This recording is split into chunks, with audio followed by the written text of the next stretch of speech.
questions and answers. Welcome to our May 5th live car shopping strategies. My name is Deshone. I'm known as Deshone the Auto Advisor. And over the next 60 to 90 minutes, I'm going to be sharing what we call the cars from home philosophy, the way you can shop, get bids, make your car buying simple, empower yourself, and guarantee that you did not leave any money on the table. We're going to talk about a lot of things you may not be familiar with. We're going to talk about things you have not heard before. We're going to tear back some mindsets that the car business has programmed in us for their profit. And we're going to tear down those mindsets because they're costing us thousands and they're making the greediest dealers in this country thousands of dollars.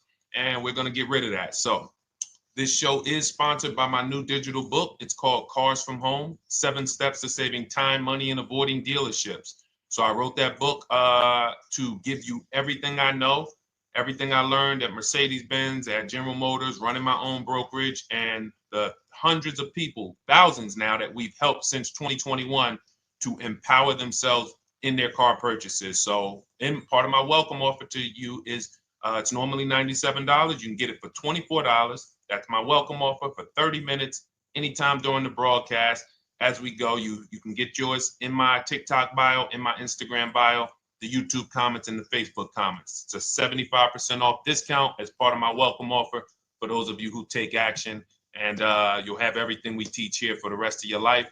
And you'll be able to move the same way you're going to hear me move and the way a lot of people I'm going to show you guys are moving. So no questions off limits. Feel free to start typing your questions. We are live on Instagram, TikTok.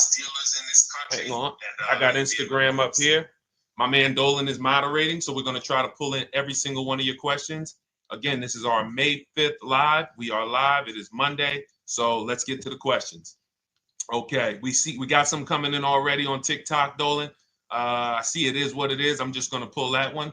I need to do one on shady mechanic shops. You should. If that's your area of expertise, the public needs to know from someone who's an insider what is going on in mechanic shops. I'm sure they get a lot of value. If you guys want, it is what it is to launch a channel teaching people how to avoid shady mechanic sites, type ones in the chat so he can know that he should go ahead and do that. Or she. I can't see if you're a man or woman. But let's get some questions going. Yasoy Tommy, I see you on TikTok.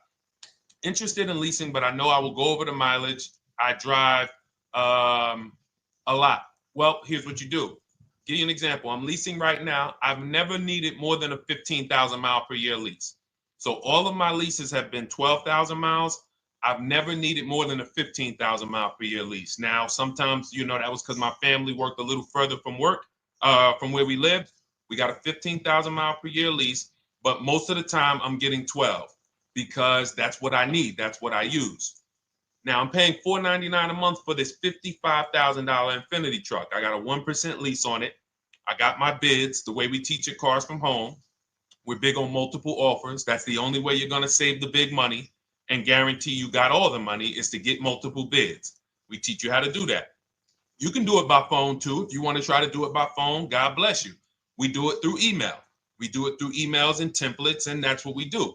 But I'm paying $499 a month for 12,000 miles. Now, let's just say I needed 15,000 miles. I would have bumped that lease up, and instead of $499, I'd be paying probably $30 more. So call it $530. Now, let's say I'm a high mileage driver at 20,000 miles. That instead of $530, I would probably be paying $620. And there I got my 20,000 miles per year. So the key is, and this is what you'll hear, people will blame the leases for not understanding that they choose the mileage. The mileage is not selected for you unless you go into a dealer and say, hey, work me up a lease. And then they're going to choose the mileage, probably give you 10,000 miles per year, and then try to close you on that. But that's not the way we shop. We're going to shop and we're going to adjust our miles based on what we need. So if I needed 20,000 miles per year, I would probably be paying $620 instead of $499. If I needed 25,000 miles per year, I would probably be paying $680. So I'm just paying, we get what we need and we enjoy our leases. because when we buy these cars and we drive ridiculous miles, we depreciate our cars, we destroy the value, and then we still have a loan on it in a lot of cases for a vehicle that we have destroyed the value in because we put 60,000 miles on it in 3 years. So our loan is moving very slow, but our vehicle's value is dropping through the ground very fast, which is typically how we end up with $15,000, $20,000, $25,000 in negative equity. I used to see it all the time in dealerships, especially when I was in when Uber took off. When Uber took off, year later, 2 years later, 3 years later, we had tons of people coming in with Hondas, coming in with various cars that had 200,000 miles on them, but they still had 3 and 4 year loans left. And, that's just a recipe for disaster. That's a recipe for disaster. So you should not be leasing, though, if you keep your cars 8 years. Some of you familiar with the 8-year rule, you understand. Everyone should not be leasing.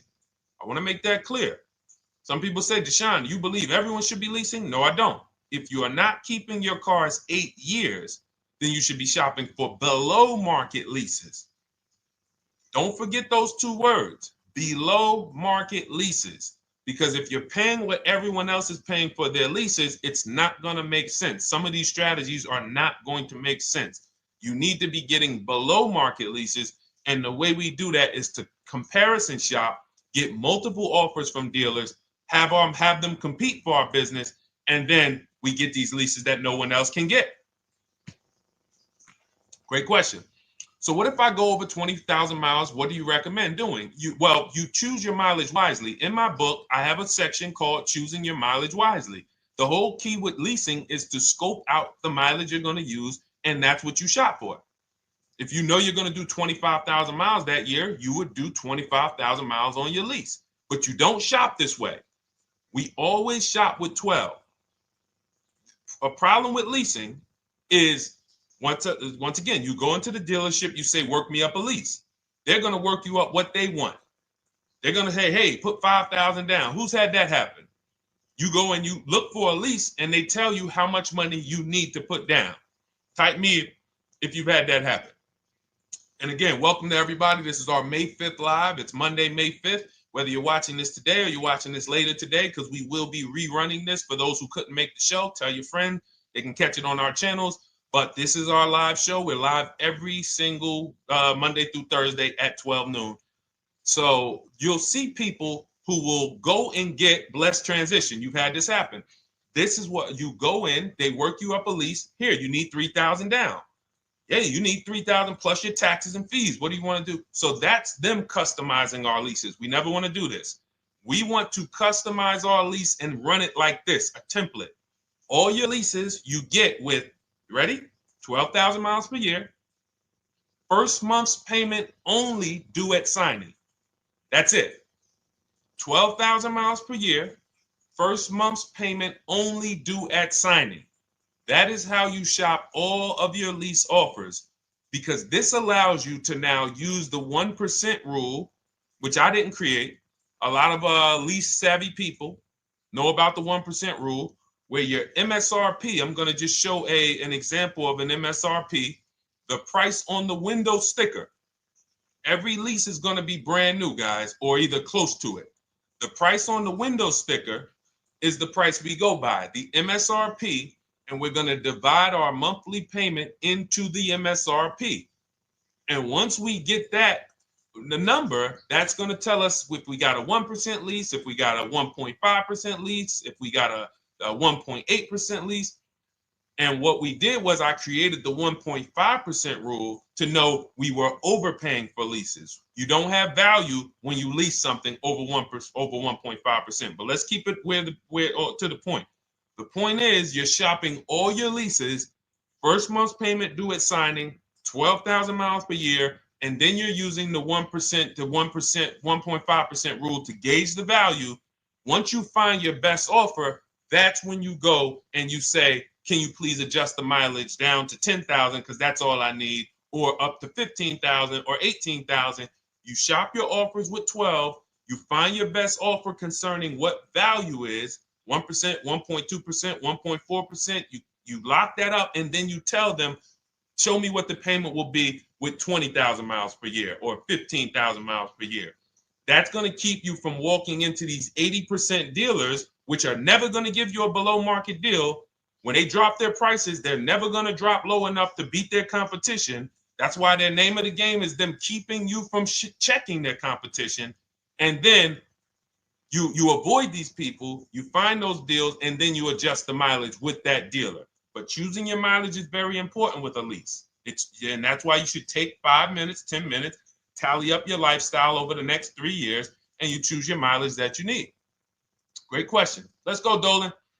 I'm getting married today. Congratulations to Ash on Facebook, everybody. Ash is getting married today. Congratulations. May God bless you with a healthy, lifelong marriage. Hallelujah. All right. Angel on YouTube says, can I lease for 36 months, then purchase to have a lower payment instead of buying at a higher payment? Now, what he's asking or she's asking is, I want this new car, but if I buy the new car, then I'm going to have to pay for the new car, in which case it's too unaffordable. So can I lease it first and then buy the difference at the end? Yes, you can. Let's talk about why that's not that financially wise. There are signals, guys, that tell us we are looking at vehicles that are too expensive for us. Signals. Would anyone on here take a 50-year mortgage? Anybody? Anybody? We got some smart people on here. Anybody volunteering for the 50-year mortgage, ladies and gentlemen? Anybody? Come on, somebody.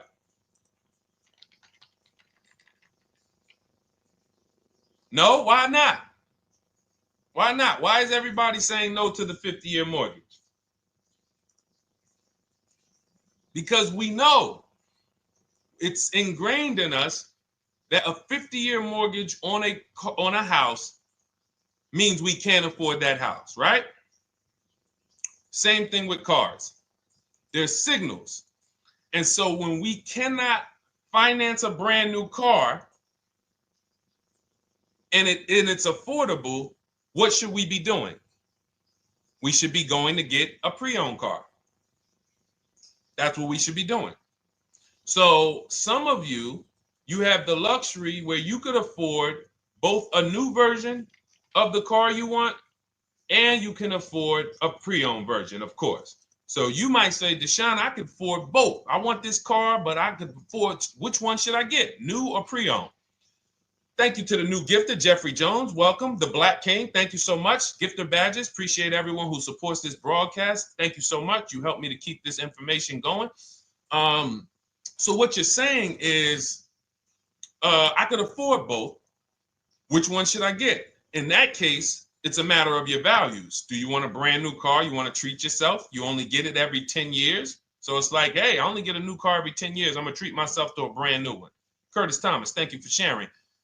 Or you might say, you know what? I want to go to value play. Even though I could afford a new one, I want to knock 20, 30, 40% off the price, and I want to get me a pre-owned version. So that's the people who could afford both. Some of you, you're like Angel, who like, I want this car, but I can't afford it new. In which case you go pre-owned, because you don't want to lease a car 3 years, even if you get a below market lease deal, great lease payment, turn around and buy the difference, because you're typically going to need a 5 or 6 year loan for the difference.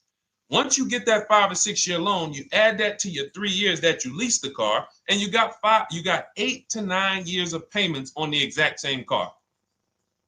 8 to 9 years of payments on the same car. This does not make financial sense to pay that long on a car. This is, you can't reach the reward stage where the car is paid off and you're putting money to the side for maintenance and repairs. You know, you got a paid off car, because the goal with purchasing is to get to that long-term ownership where the car is paid off. I don't owe anything on it. You know, I got a couple $100 I put to the side for maintenance and upkeep, but that's all. That car is paid off. I can keep that thing for 15 years. I can pass it down to my son, my daughter. We got an extra car in the family. That is the value of purchasing. So if you have a payment for 8 years on a car, you don't get to that stage. So that's why before I would ever recommend someone lease and then purchase the balance, I would recommend someone purchase a quality pre-owned car and get it at a below market price. Okay, does that make sense? Okay, everything that we're talking about, guys, is in my new digital book. It's called Cars from Home, 7 Steps to Saving Time, Money, and Avoiding Dealerships. Has everything we teach, because the name of the game is learning how to structure your deals. When should I lease? When should I purchase? And then once you have your structure, getting bids on everything to make sure you don't leave any money on the table. When you get bids on everything, you're never going to lose any money on your trade-in, because you didn't just get one offer on your trade-in, you got bids. You're never going to overpay for your interest rate, because you didn't get one offer on your loan, you got bids. You're never going to overpay for the new car or the used car you're buying, because you didn't get one offer on it, you got bids. And that empowers you to control the transaction. That is what we teach. That's in my new digital book, step by step. You can get your copy for 75% off, normally $97, but it's part of our welcome offer for 30 minutes. You got it in my TikTok bio, Instagram bio, YouTube comments, or the Facebook comments for $24. Okay, enjoy it, use it. All right, let's keep it going. I need to buy a car. I want to know how to buy the advertised new the new SUV vehicle for under $10,000 or even under $20,000. I don't really understand the question. Let me read it again.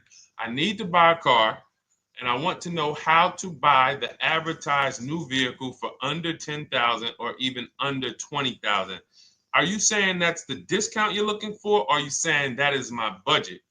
Please let me know. I don't quite understand. Go ahead to the next one, Dolan.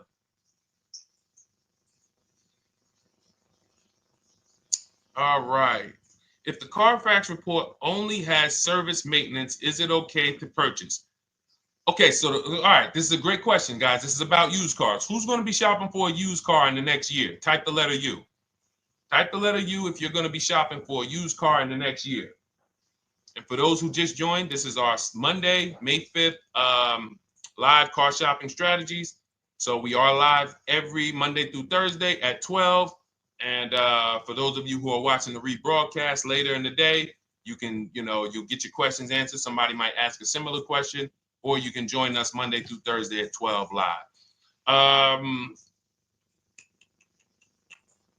Yes, so we got a lot of people who are going to be shopping for a used car. We got Buffy on Instagram, Fran Bar. Who else? A lot of people not buying? Okay. Instagram, the only people buying used cars? Okay, well, let's talk to you guys. Listen, so here's when you're looking at a used car, what you're focused on is first the service record. First the title history. What is the title history? That means, is it a salvage car? Is it a frame damage car? Is it a now, well, let's start first. Where do we find these cars? Let's start there. We're not going to lots. We're not stumbling onto people's lots. That's what they want. We do not want to go through our neighborhoods looking for used cars. Anybody who does not have a used car on a website, they're trying to take advantage of you, because that is unadvertised, that they don't want to be where the competition is. That is not the way we're going to move. And for years, it was like that. You drive past a dealership on the weekend, you see hey, oh, look, they got this nice yellow car, a nice big red car outside, and you just pull right in. That's 2005 stuff. Now, every used car, we need to be able to compare it to the whole market, which means we need to see it on a website, on a marketplace. So we're opening up, this is called my multiple marketplace strategy. We are opening up, and some of you are going to need a pen if you're going to really, or unless you're going to watch the rebroadcast, because I'm running stuff past you that, you're trying to buy a $30,000, $50,000, $100,000 car. We're not talking about how you're going to get a couple things from Amazon and, set up a little home studio for $2,000. We're talking about the second most expensive purchase most of you are going to make. So it's understand that you're going to need to focus in order to get the most out of what we're talking about. So we're going to go to the marketplaces. The marketplaces are Carvana. They sell their own inventory. CarMax, they sell their own used car inventory. Driveway, they sell their own used car inventory. We're going to go to now dealerships. AutoNation, they sell other people's, they sell their own. They buy and they relist it on their website. But then you have Car Gurus, you have Carfax, you have Kelly's Blue Book, no, not Kelly's Blue Book. You have Auto Trader, Car Gurus. So we're going to all these marketplaces, we open them right up in one tab. So now what we're doing is we're putting in our criteria, and what we want to do, we want to go 100 miles out. Even if you're not willing to drive 100 miles out, you want to see what the whole market looks like within 100 miles. So now, if you know what you can afford, then you can put in your price criteria. I have a tool that I created. It's called the Perfect Budget Calculator. Some people who have my book, you've used it, where you put in your down payment preferred, you put in your interest rate, you put in any equity from your old car, and it tells you, because what you tend to miss is the fees. That's what you tend to miss. So if you're not using this calculator that we created, you want to add another $2,000 or so, because you got to factor in the fees in that budget. Some of you go out and say, man, I think I could afford $30,000. Then when you find your car, they bump you up to $33,000 because you didn't factor in the taxes and fees. So this calculator does it for you in my book, and everything we use the Perfect Budget Calculator. But if you're not using it, just estimate another, a little higher. Now you put all of that into the marketplaces. Now you're looking for what the inventory is. Now, here's the reason why you must open up all these marketplaces. First reason, they have different cars on them. Carvana and CarMax has different cars than Car Gurus, Cars.com, Auto Trader. There's different cars on them. Another reason we need to open it up is because sometimes you'll see one car here on Car Gurus for $31,000, and then you'll see that on Auto Trader, they marked it down $2,000, it's $29,000. And you're like, wait, why the heck is it lower? This is the same car. Well, it could be because this marketplace got the notification first to lower the price, and maybe this one takes a little longer to see that, oh, maybe that takes 24 hours before their updates take effect. So that's why you want to open up all these marketplaces. Now you're narrowing this down first based on your color choices, what options you want, your models, and now we're starting to narrow this thing down. So we're narrowing it down. Now we start to look at the history of these cars. This is the best way to start narrowing down your used car search. Let's now dive into the history. I need the Carfax. Now, some of these websites will give you a free Carfax. Some of them will try to make you buy a Carfax. Now, I'm going to give you one of the secret strategies that we've been using for years in my book, and I'll tell you it right now. It is how we get free Carfaxes, because when we get to most vehicles, you guys, for those of you who are just meeting me, I worked in Mercedes-Benz for 5 years and General Motors for 5 years, and I ran my own brokerage. I started it in 2016, and I ran that while I worked at the car dealership.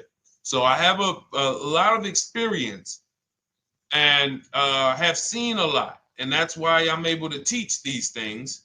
I also love numbers. But one of the things that I know is almost every dealership has a contract with Carfax. So every dealership, we pay Carfax already. So what we're able to do is when we list our inventory on our websites, we're able to list the Carfax with it. We're able to provide that free of charge. But when we pay Auto Trader or Cars.com or Car Gurus, we are not able to actually push our Carfax to that marketplace.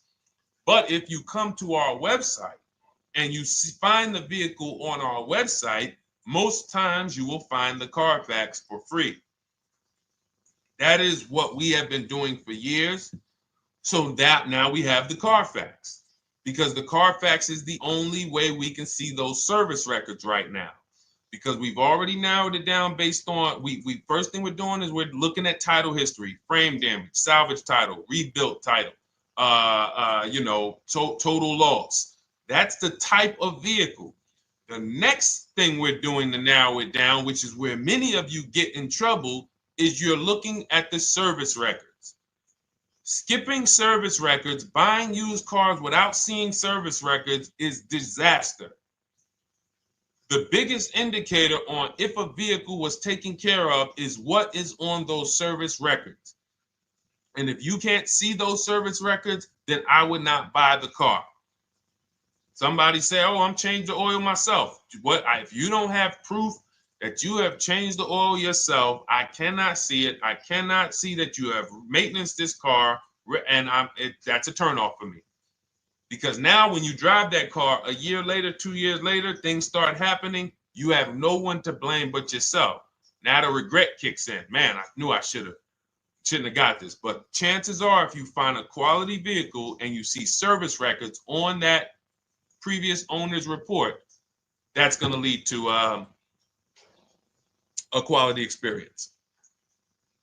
Okay, so that's pretty much how the initial part of our multiple marketplace strategy. As you can see, we have this to a science. Nothing that we're doing is by chance. Nothing we're doing is on a whim. That is it. But let's go to some more questions. And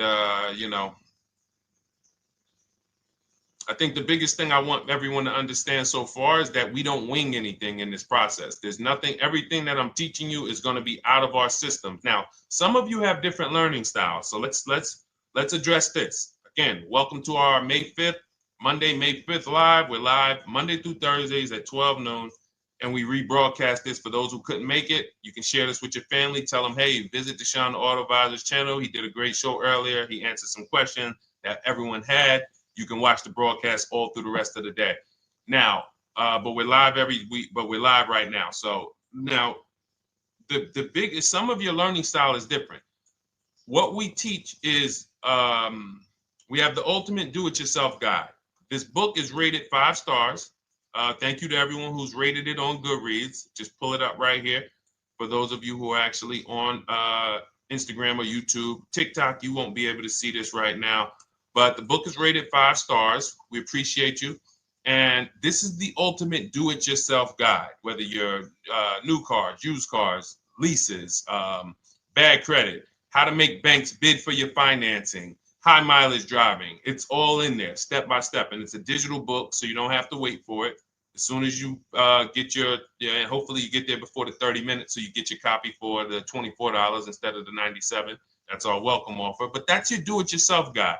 Some of you, you're a do-it-with-you person, and that's Shop with Deshone. You like videos instead of reading.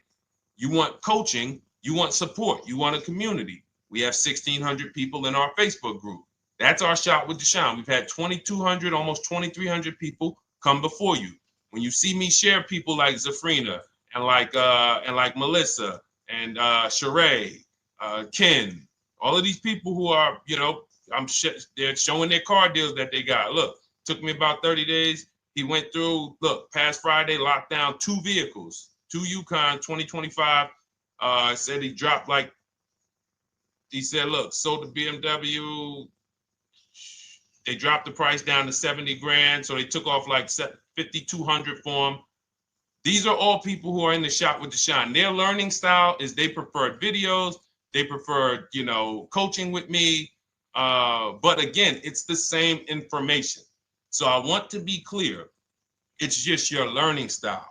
So if you are like Deshone, give me the blueprint and I will run this thing. That you're going to be like the people who send, like Marie. Marie just wanted to let you know she got our book. Using the book, I saved over $13,000 off MSRP. Now, here's where the feelings get hurt. And this is not my intention. But some of you have these same vehicles that you're going to see me sharing that our people get. And when you see what they paid for them and what they're getting off of them, you're going to see, wow, I did not get that. I did not get that type of discount. So all of you who have this 2025 GLC coupe fully loaded, she said they took $13,000 off MSRP. She got her bids from home, got my payment to be hundreds lower per month, maintenance included, no money down. We are masters at no money down deals. You should not be putting money into these cars unless you intend to keep them for 10 years and you got a great price already. You got a huge discount already. You should not be putting money into these cars. I have never done more than $1,500 out of my pocket for any lease. And when my car that I bought, I put money down on that because I bought it to keep it. But everything else, we are shopping with no money down. So you're going to see that a lot. So again, depending on your learning style, you can head to my bios and to the comment sections, open the Cars from Home Toolkit, Shop with Deshone might be right for you. I don't care how you get the information as long as you are saving the money. I don't care. If you could do it with a $24 book, do it with the book. I would rather you say, man, this guy Deshone helped me. I bought his book. I got it on the sale because he did the welcome offer for $24. And man, I done got 4, 5, 6 cars using this thing. And all I paid was $24. Congratulations. I will celebrate that. I wish that for everyone, but that's not everyone's learning style. So, okay, Dolan, let's keep it going. I'm sure we got a lot more questions coming in. Molly from Facebook, great to see you. Needed to be here. Well, I'm glad. I just ordered a new vehicle last week, expected to arrive in 3 months. I need a breakdown of how to get out if the options they want, get out of the options they want to the MSRP. Well, first of all, what you want to do is you want to get bids now. You do not want to wait. Those of you, she's ordered a car. She's scheduled to be here in 3 months, and she has not locked in her pricing. Now, the reason when we order a car, we are always getting our bids first because the closer your car comes to arrival, the less leverage you have. They know once that car comes in there, she's been waiting for 3 months. She is not going to want to walk away from this car. She is not going to want to do this all over again.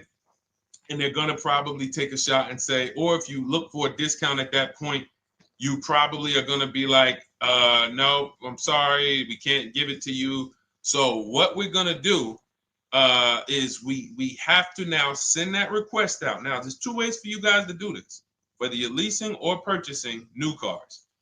2 ways for you to do this. You can do it your way, which is calling around. Calling around, not going into dealers, calling around, ask for sales managers, try to get yourself at least 5 offers. Because the only way you're going to see how overpriced the offers are is to actually get multiple offers. So I'll give you an example. I'm showing you guys on the screen what a market report looks like. So we also have a division. We shop for people's new cars and their leases if they have good credit. So when you see, oh, I tried to pull it up. It's not loading. So what you're going to see, and some of you who've used our stuff, you can testify to this. There is a huge spread between the best price and the worst price. Huge spread.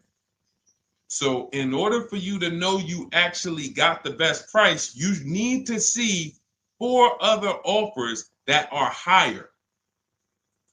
I'm going to say that again. Thank you to all the gifters on TikTok. Thank you, Jeffrey Jones. Appreciate it. You need to see other offers that are higher. So let's go back to my car. This dealer who won the bid for my Infinity truck saved me over $8,000. Now, he said to me when I was making the deal with him, he said he knew that I was not going to find a better offer because he had used a special coupon he had to apply towards the deal. He needed the deal that month, and that's why he won the bid. So he's able to take off $8,000. If I was purchasing, I would have got $8,000 off the price. But I leased it, so my lease payment was $499 a month with $1,270 down total. And $1,270, $499 of that was my first payment. So every other offer that I got, $560, $605, $640, $700, $750. That's how you know you did it right. If you don't have a bunch of the 80%, we call them. This is the 80%. Some of you have heard me say we don't negotiate with dealers with fake fees. It's a losing battle because even when they take off all the fees, they're still super high. I'm going back and forth by email. So if you're using what we teach, you're taking minutes out of your day. You're going back and forth with email. We close deals in 60 to 90 minutes. I'm not inviting anyone to car college. 60 to 90 minutes of emails back and forth. Next thing you know, we're closing a deal.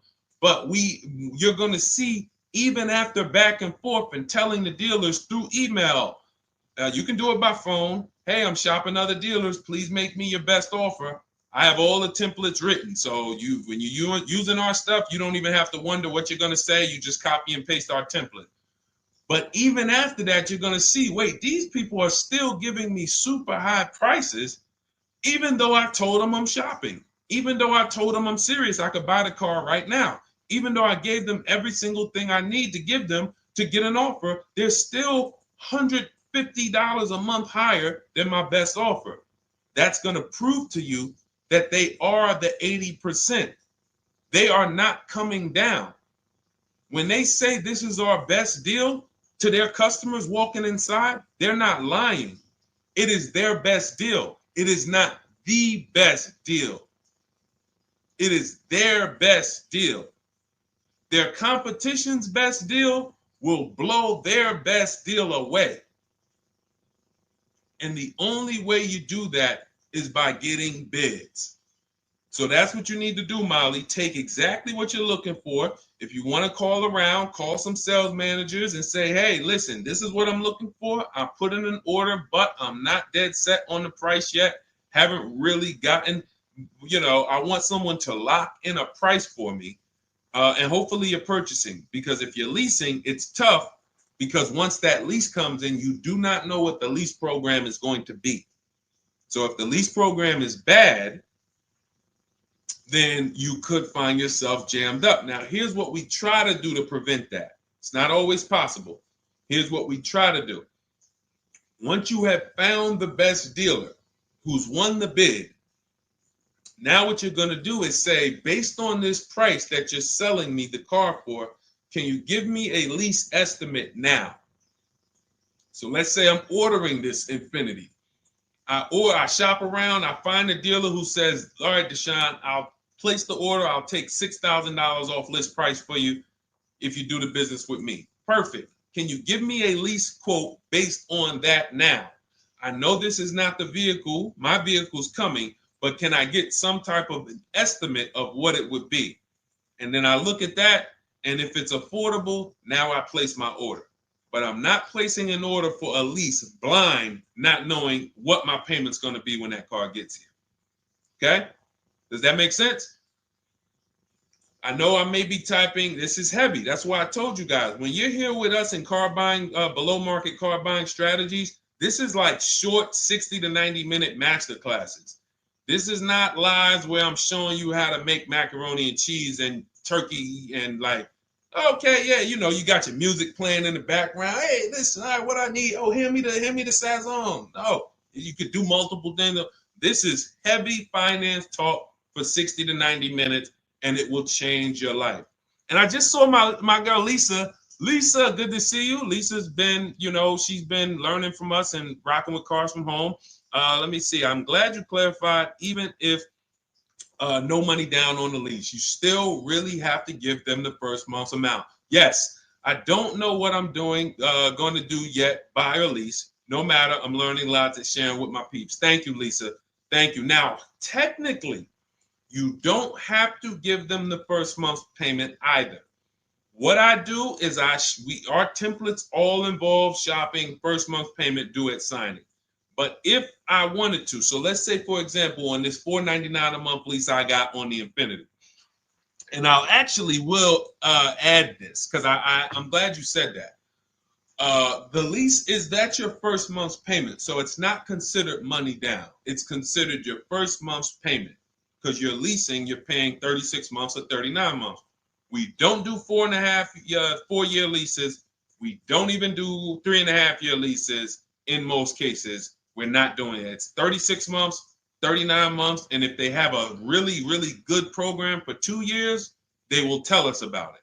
But we shop for 36 months. But you can tell that if I wanted to tell them, you know what, I want to do a straight sign and drive, I don't even want to give you the $499 for the first payment, which means you're asking them to pay the first payment, then it would have just been $500 going back into the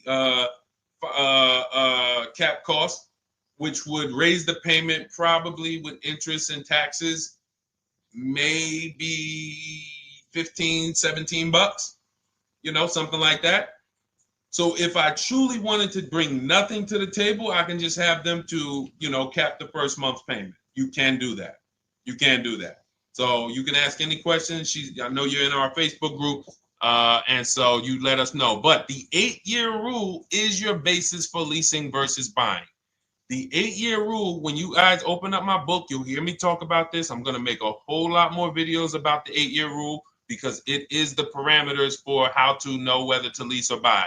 It takes into account how drastic cars depreciate.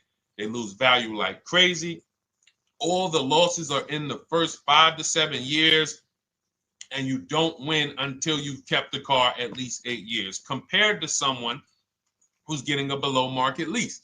So let's take an example. You look at somebody like, Brian. Brian got my book. Just finalized my first ever lease using your system. 2025 HRV Sport all-wheel drive, $30,000, $505 MSRP. So this is a $31,000 vehicle almost, and he got it for $395 a month, which is a 1.2% lease, no money down. Now, his initial quote from this dealer was $434. This is the winning dealer. But in my book and in our systems, we have a counter offer calculator where we put all the offers we get into the calculator, and then it calculates the best offer and it tells us what to counter. So his initial quote was $434. He countered with the calculator and ended up closing his deal at $395. So these are the people that, for all of you who you're like, wow, are there any cars out there with a $300 payment anymore? Well, if you're buying a car, you are buying it at a $300 payment. You could only spend, who knows, every $5,000 on a vehicle is about how much per month. Every $5,000, when you're looking at a car, every $5,000 on a 5-year loan, which is what you should be defaulting to, is about how much per month. Thank you, Nikki. Nikki got a #1 gifter badge. And I don't really know what all of that stuff means, but I definitely appreciate it. The Black King, thank you so much. I just know it means you guys support the show. So I appreciate it. So who knows? Every Nucci Graham is and I wanna Nucci Graham will address you next, because as soon as you get your book, on the thank you page it says, "Thank you for your purchase. Click below to open your book." So we'll address that shortly. But okay, thank you, Lisa. Yes, every $5,000, and Nikki, $100. So this keeps you in the safe zone. When you are looking for how much loan I'm going to take, you are looking and saying, every $5,000 is going to cost me roughly $100 per month. So if I want to spend $400, then my loan needs to be about $20,000, which means I'm looking at this car. If I'm going to buy it for $23,000 plus fees, and I want to be at $400, I'm going to have to come up with some more money down, because I need to get my payment here. I need a $20,000 loan. I'm not going to go in looking at a $20,000 car and thinking, man, can they get me to $250 a month on this? No money down, because the math doesn't make sense. Because the only way they can get you to that is to put you in a 7 or 8 or 9 year loan, which is a horrible deal. And they've done it to a lot of people, because you go in and you just say, get me to this monthly payment. And they're like, well, you didn't say how long. You come in later, hey, man, my loan is, I remember, man, a guy called me, and this is, unfortunately, people are not trained to look at how long their loan is. Early in my career, I think I was still with General Motors, and a guy came in and he had some vehicle, And he was like, you know, D, could you look at this, man, and tell me, because I don't, you know, I'm trying to get out this thing, man. They telling me I can't get out of it now. That's a recipe. You bury yourself when you make these types of moves. They're saying I can't get out. I looked at his contract. It was a 96-month loan. 96-month loan. So he's in a 96-month loan at a high payment. He's going nowhere. And what it came from is him going in and saying, hey, get me to this payment. My payment's affordable, but how long is the payment? That determines what you're paying for the car. So when we say, yo, are there $300 payments out there? I'm showing you.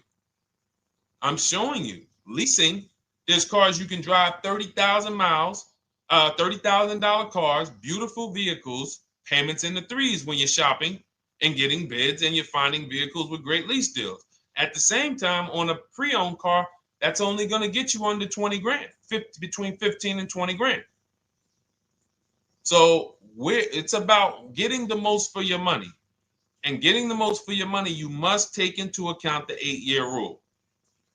If I'm not keeping a car 8 years, I should be shopping for a below market lease. I'm not tying up any of my money in this car because I'm not keeping it long enough to have all of that money benefit me. Does that make sense? Type ones if that makes sense. Type dollar signs if that makes sense, because this is about money.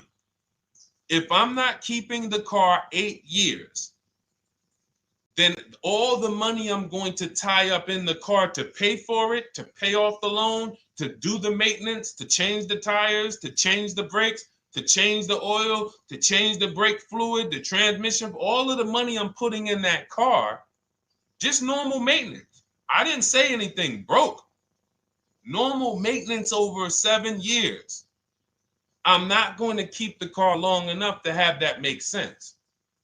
Whereas had I leased, I'm just below market leases. I'm just literally paying cents on the dollar, changing my oil. Most of the times I'm out the car before I need brakes, unless some of you are driving 15,000 mile a year leases, and then sometimes you will replace the brake, but it still does not compare to the cost of purchasing. And, you know, throughout the show, I'm going to show a lot more lease deals and a lot more discounts. But the reason why I show you guys the lease deals is because the money doesn't lie. Unless you're just hell bent on paying more, the money does not lie. You can't compare when I was, you know, I'm driving $40,000 cars. My payments have a 3 in front of them. And my friends are driving $20,000 cars and their payments have a 3 in front of them. And those cars are used, need maintenance, you know, warranties done ran out after 4 years. I'm over here driving brand new cars, problem free, and they're paying the same amount or more than me, and they're driving inferior products. And then once they really get tired of the car, they go ahead and they trade it in and they start the process all over again. It's just it's bad financial advice that the car business never trained on, and they just love for people to be ignorant. But we're not going to be ignorant here. All right, Dolan, let's keep it going. By the way, all of you who just joined, this is our Monday, May 5th live. We are live every Monday through Thursday at noon. So for those of you who may be watching the rebroadcast, we rebroadcast the show all through the day. So for those who missed the show, you can either, you know, or some of you want to tell your friends, oh, hey, you're shopping for a car, go watch this show. And we'll rebroadcast this show all through the day. And we rebroadcast all the episodes through the weekend. So for those of you who didn't have time, you're like, man, I want to catch up on all the shows, all the questions that were asked. We'll rebroadcast those through the weekend. But we are live every Monday through Thursday between 12 and usually 1:30. You can have your friends and family tap in. You can bring your questions, and we try to get to as many as we can. All right, Dolan, let's keep it moving. Let's get to some more. What are the companies for loans? Well, there's a lot of them. First thing you want to do is, so we teach something called the bank bidding war. This is a question, because here's my question to you guys. Where do you get your car loans from? Here's my question to you. And I'm going to tell you how we should change the answer, because I know what some of your answers are going to be. Where do you get your car loan from? Some of you are going to say my bank. Some of you are going to say the credit union. Some of you are going to say the dealership. But all of those are not the answers we want to go with anymore. Here's the answer. You got it, Nikki. I love Nikki. Whoever gives me the best rate. That is going to be the answer moving forward. If you're using what we're teaching, that's your answer. Whoever gives me the best rate. What, in other words, whoever wins the bid. So what we're doing is we are not just going to our credit union and having them run our credit, give us a rate, and now we going out and we're shopping with a check in hand and we're shopping with our back against the wall because the bank says, well, hey, you know, your pre-approval expires May 17th, so you hurry up and find a car or you're going to have to come back and run your credit again. Now we're over here and our bank is putting our back against the wall. That's ridiculous. So what we do is we use what you should do is you should look at the average interest rate. If you have average credit, look at the average interest rate, and then you use that to budget. Again, I have a calculator that we invented. It's a proprietary calculator. You can't find it on Google. It's in my book. It's in our course, Shop with Deshone, in our checklist, our video checklist. This is stuff that, again, we don't, if you notice stuff that I teach, it's not anywhere. Deshone, why can't I find an 8-year rule on YouTube? It's because it's Cars from Home. We created it. I can't find the 1.5% rule. No one else teaches that because it's our intellectual property. We created it. I don't mind people saying it, but they need to understand we didn't find this stuff. We created the stuff. So calculators, we invented them. So this calculator you take this interest rate, but even if you want to use a standard payment estimator calculator, you can take just what I said. Remember, add a little bit more for the fees, because that's what you're not taking into account. The fees, the taxes, and that's where we get in trouble. My calculator, our perfect budget calculator, does that for you. So now you want to look at the average interest rate. Type in average rates for cars. Use that for your budget, just so you can know about how much car I can go and get. So between what I told you about the $5,000 being $100 a month, and that last part about, adding a little bit more and using the average interest rate, you should have a good gauge on a range of car to go and shop for. Now, once you now shop your market, whether you're shopping new or whether you're shopping pre-owned, once you find no one's touched your credit till now. No one has touched your credit with a hard pull, especially not. We do not, in order for this to work, like what Nikki is saying, where you're only giving your business to the bank or credit union that gives you the lowest APR. In order for this to work and for you to be able to shop freely, no pressure, you need to make sure you don't let anyone run your credit with a hard pull before you find your best deal on a car. Soft credit pulls, estimates of budgeting, the way I just said. Now, you go out, you find your car, whether it takes you a week or a month or 3 months. Bang, I found my car now. You lock the car up, put it under contract, you leave your deposit. You never, ever. How soon when you get a car does the dealership want you to take it? I like asking questions like this because we can prove how predictable most of the car business is. How soon after you purchase a car does the dealership want you to take it? Thank you, Janae. Immediately. Now, the reason for that is, there's various reasons. There's various reasons. Right then and there, Molly, yes. But what I want you guys to focus on is what you lose by taking it right then and there. You lose the ability to shop the interest rates. And shopping the interest rates is very important because you'll always wonder, could I have gotten a better rate? So what you do is you lock the car up, you let them know, hey, I'm going to go home, just give me my, let me get my paperwork so I know exactly how much I need to tell my bank.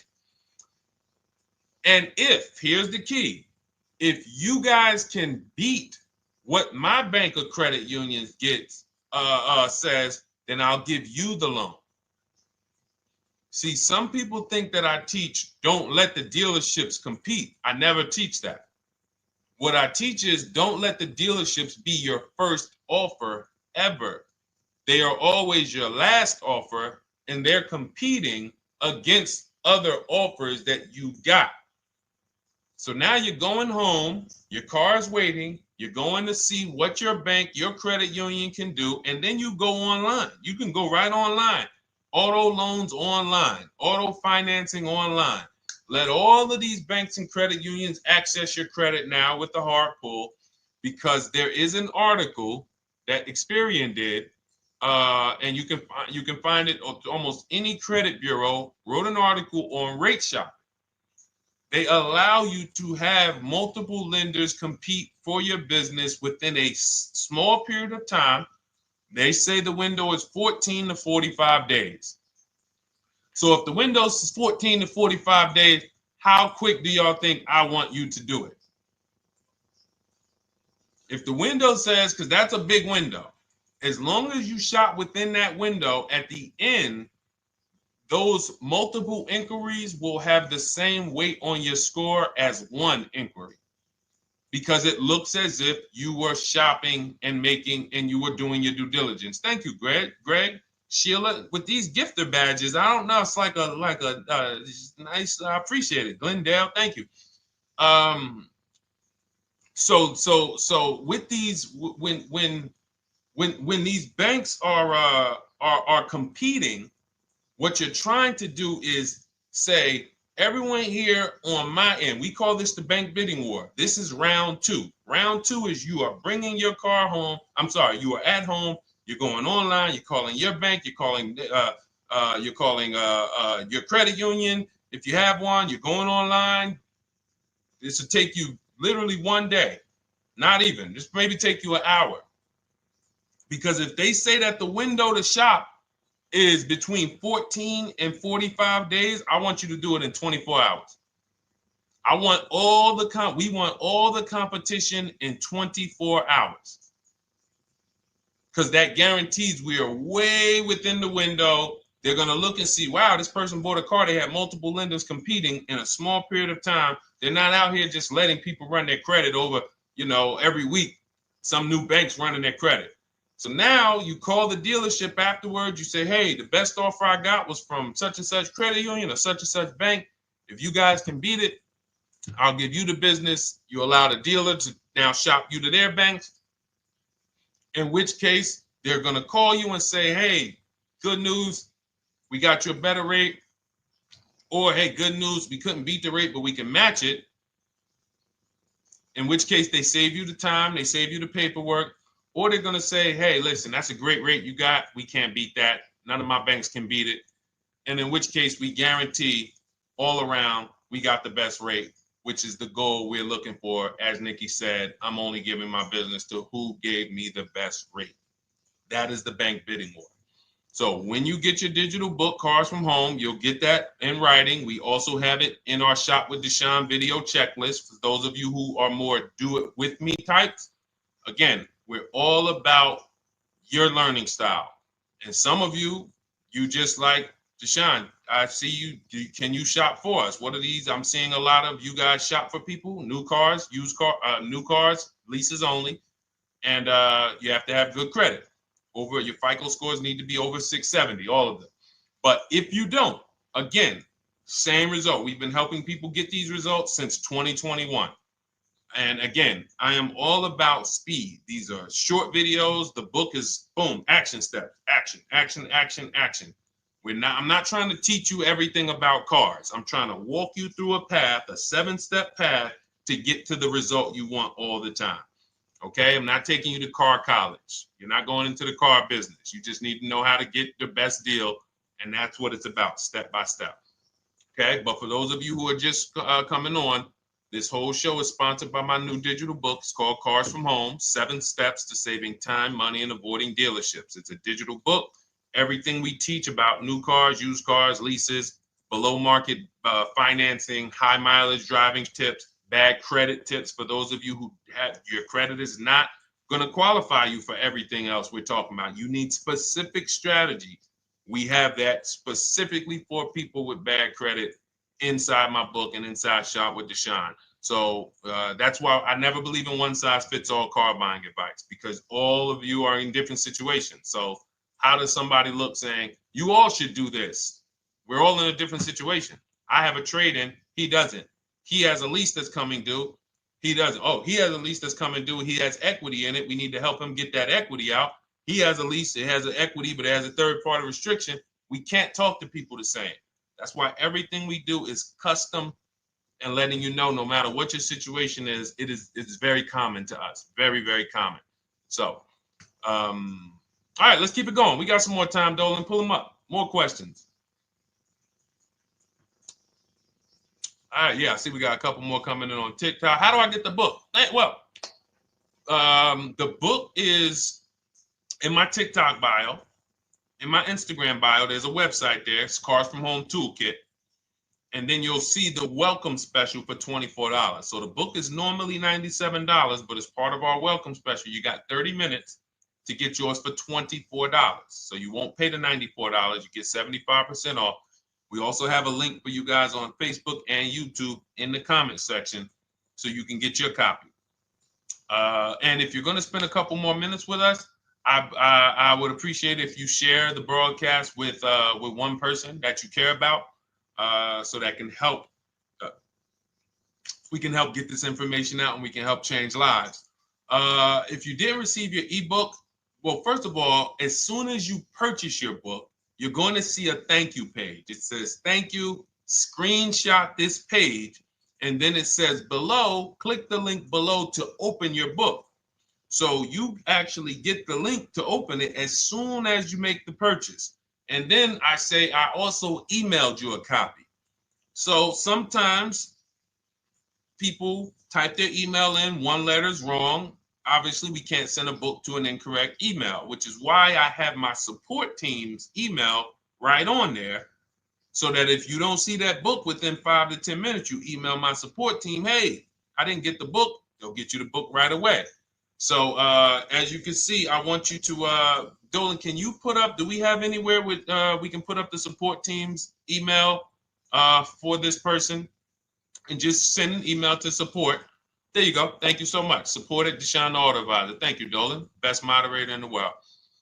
All right, so shoot them an email. Just let them know. Give them your first and last name, and they'll check the record, make sure that we have a purchase from you, and they'll send you your book right away so you can dig right into it. Okay? All right, let's keep it. We work with clients all around the country. What I'll start doing, I wanted to bring some on here today, but I can't load them up. The system is showing an error. So I got a lot of people. I always bring tests. I always like to show results. So, you know, I'm a results person. So you'll see a lot of people that I share. Brian, who has our book, and, you know, his lease, Marie with her $13,000 off. All of these people made deals from home. They were not in a dealership negotiating this. You got, look, Frank, I bought your book, used your system, and just closed my deal and have positive results to report. I love when y'all email me, by the way. Like, please continue to do this. A caveat is I wanted a just released 2026 Genesis G70 Advanced, and there are no incentives. I could have gotten incentives on the 2025. However, I wanted the 2026, and I was willing to pay. So even with high demand cars, even with cars that are rare, this is the situation. I reached out to 20 dealers and I received 9 offers for 36 months, 12,000 miles on a $58,000 MSRP. The initial offers range from $1049 to $901 with everything in between. I counter offered using the calculator that we have and closed the deal at $815 on a $58,000 MSRP. That's a 1.4% deal. Now, mind you, that on a vehicle on a 2026 with no incentives, which means every bit of that was the dealer taking off money for him. He probably had to get at least $5-6 grand off to have that deal come in the 8s, when other dealers were quoting him 9 up to 10 and, you know, mid $1,000 range. So, you know, but so I show the book testimonials. I show my Shop with Deshone testimonials. But I want to start bringing these market reports so you guys could actually see that's our team shopping all around the country. And that allows us to stay, we're able to just stay on top of the market, like from state to state. It proves like this stuff is not, oh, if you're in New Jersey, the deals are better. Hey, if you're in Florida, the deals are better. If it's California, we don't have deals out here. All of this stuff is not true. And thank God we have people using the Cars from Home systems, be it by book or be it by our video checklist, or be it us shopping for people all around the country where we can tell you beyond a shadow of a doubt. I can show you market reports from Texas, from Oklahoma, from South Dakota. We did a deal for a Mazda, a South Dakota deal, Nebraska, California, Florida, Georgia. We're shopping for people all around the country. And there's great deals everywhere in the country when you know how to make dealers bid. Because you're always going to find that 20% dealer who just wants to beat their competition. They're the best in the region.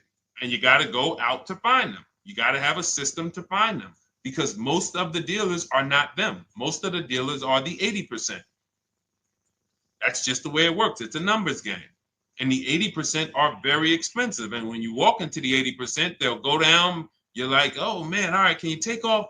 Can you get me down? Like, yeah, man, you're like $150 a month higher than where I could be, my max. And they go back and forth. You're like, man, I could take off $50 a month. Ah, man, that's the best you could do.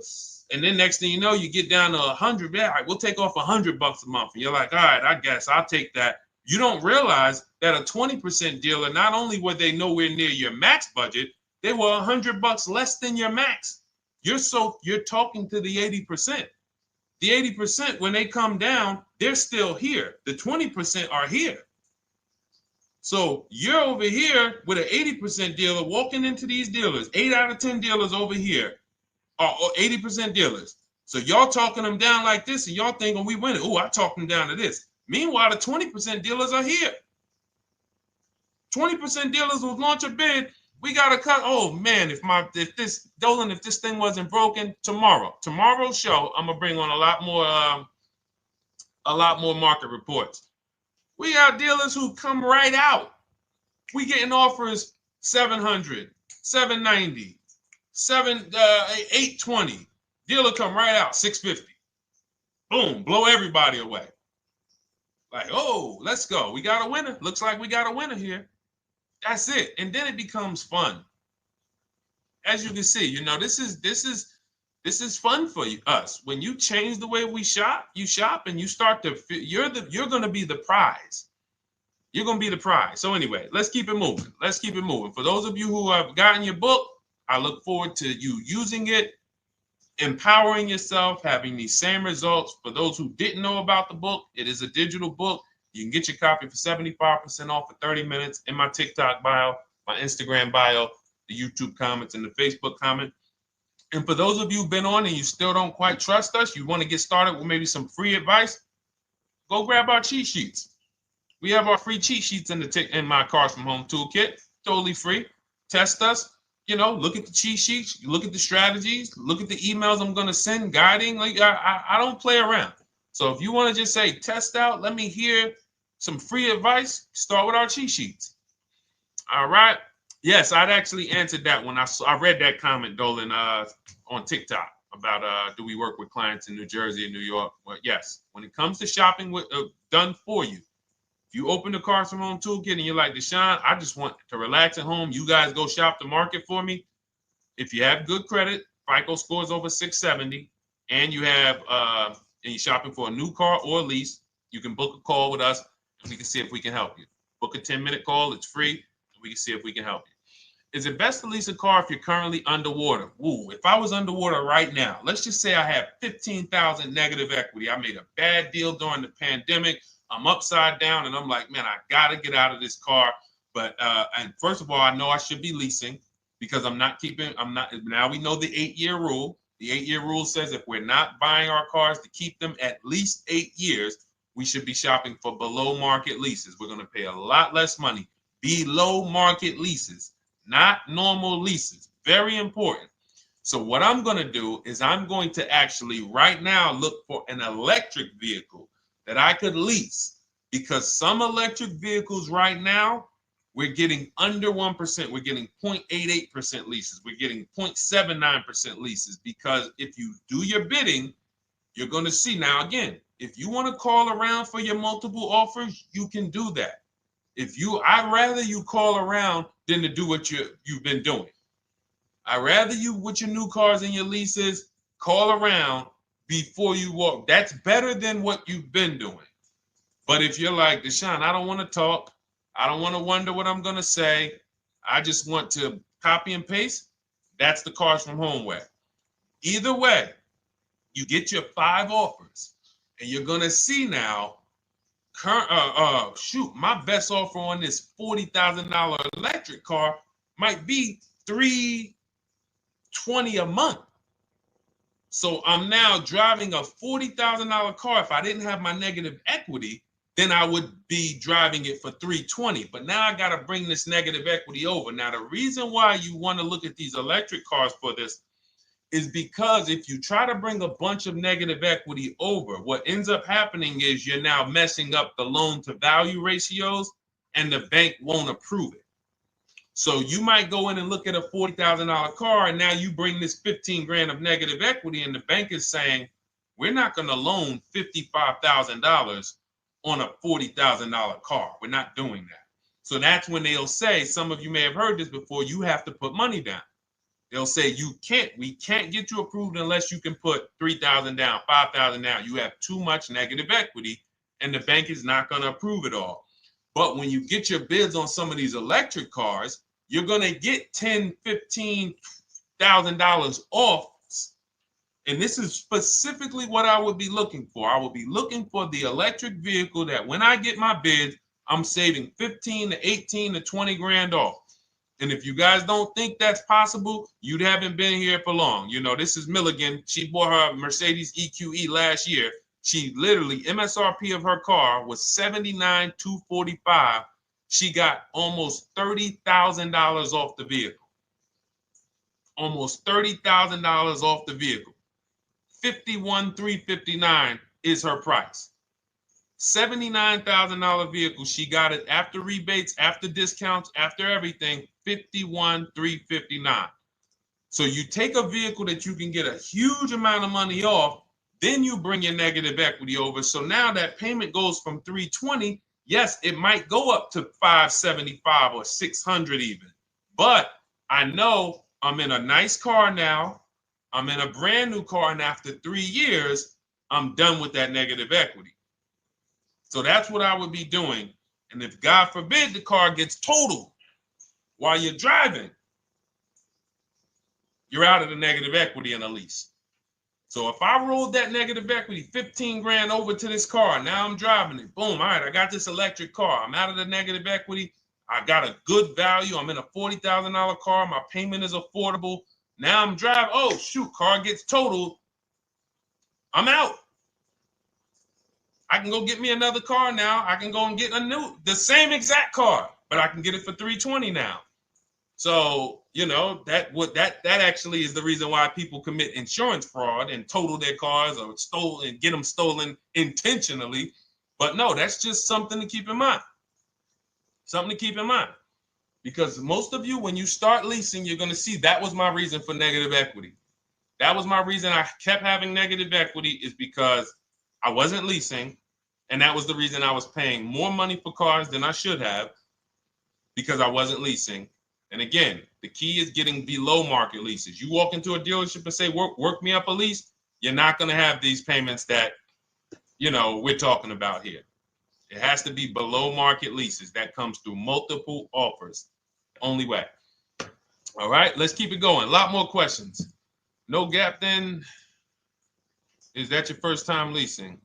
Well, no, we'll get to that. I see it's a little conversation happening on TikTok over here. By the way, everyone, this is our Monday, May 5th live. We're live Monday through Thursday. Tell your friends, please. I would love for those of you who are going to keep joining us to see some friends tomorrow, family members tomorrow, co-workers. When you are at work, when you're talking to people, if they say they're car shopping, I would love for you to invite them to our live shows Monday through Thursday at 12. And if they couldn't make the show, we will rebroadcast each episode for the rest of the day. So after today, after we end the show, if you guys want to refresh on some things or you want to whatever, you want to send people, we will rebroadcast this episode for the rest of the day. And then on the weekends, we put together a weekly compilation. We broadcast them all just for the people who couldn't make the live shows. But every Monday through Thursday, we are here. And yes, happy Cinco de Mayo to you too, Nikki, and to everyone who celebrates. All right, what do you think about waiting till December month, mid-month to buy a vehicle? I do not. Dealers need cars to sell before that. It's a myth. All right, we're going to dispel a myth, okay? When have we been taught that the best time to buy a car is? Thank you to everyone running up the likes on TikTok. We're at 3,400 likes. Every time you hear something you like, you double tap the screen. That makes a big difference. It sends a message to TikTok that we're doing something good over here. Okay, end of the month. Yes, sweet now. End of the month. So we're gonna peel, like I told you guys when we started the broadcast, right? We are gonna, yes, Molly, last day of the month, right? So this is what we have been taught. Last day of the month, come on in. That's where your deals are, right? Let's look at this logically. As a former car salesperson, the times where where I saw the dealer or myself being the most desperate was the times where we did not have a lot of customers. Sometimes you look up, it's the 10th of the month. They call us into a sales meeting. They say, hey, guys, we got to sell 200 new cars this month. We are only at 40.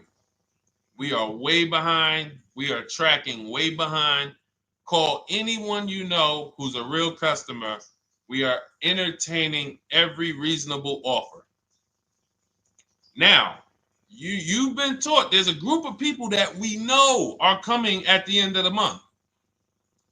There's a group of people that we know that last weekend they're going to rush.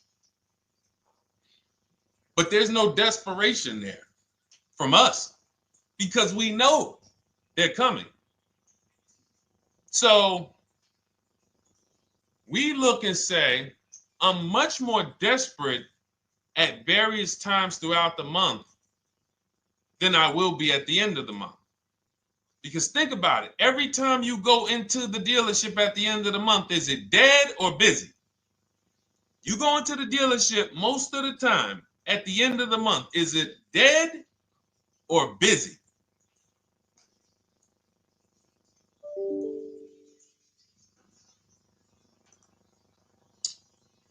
Thank you.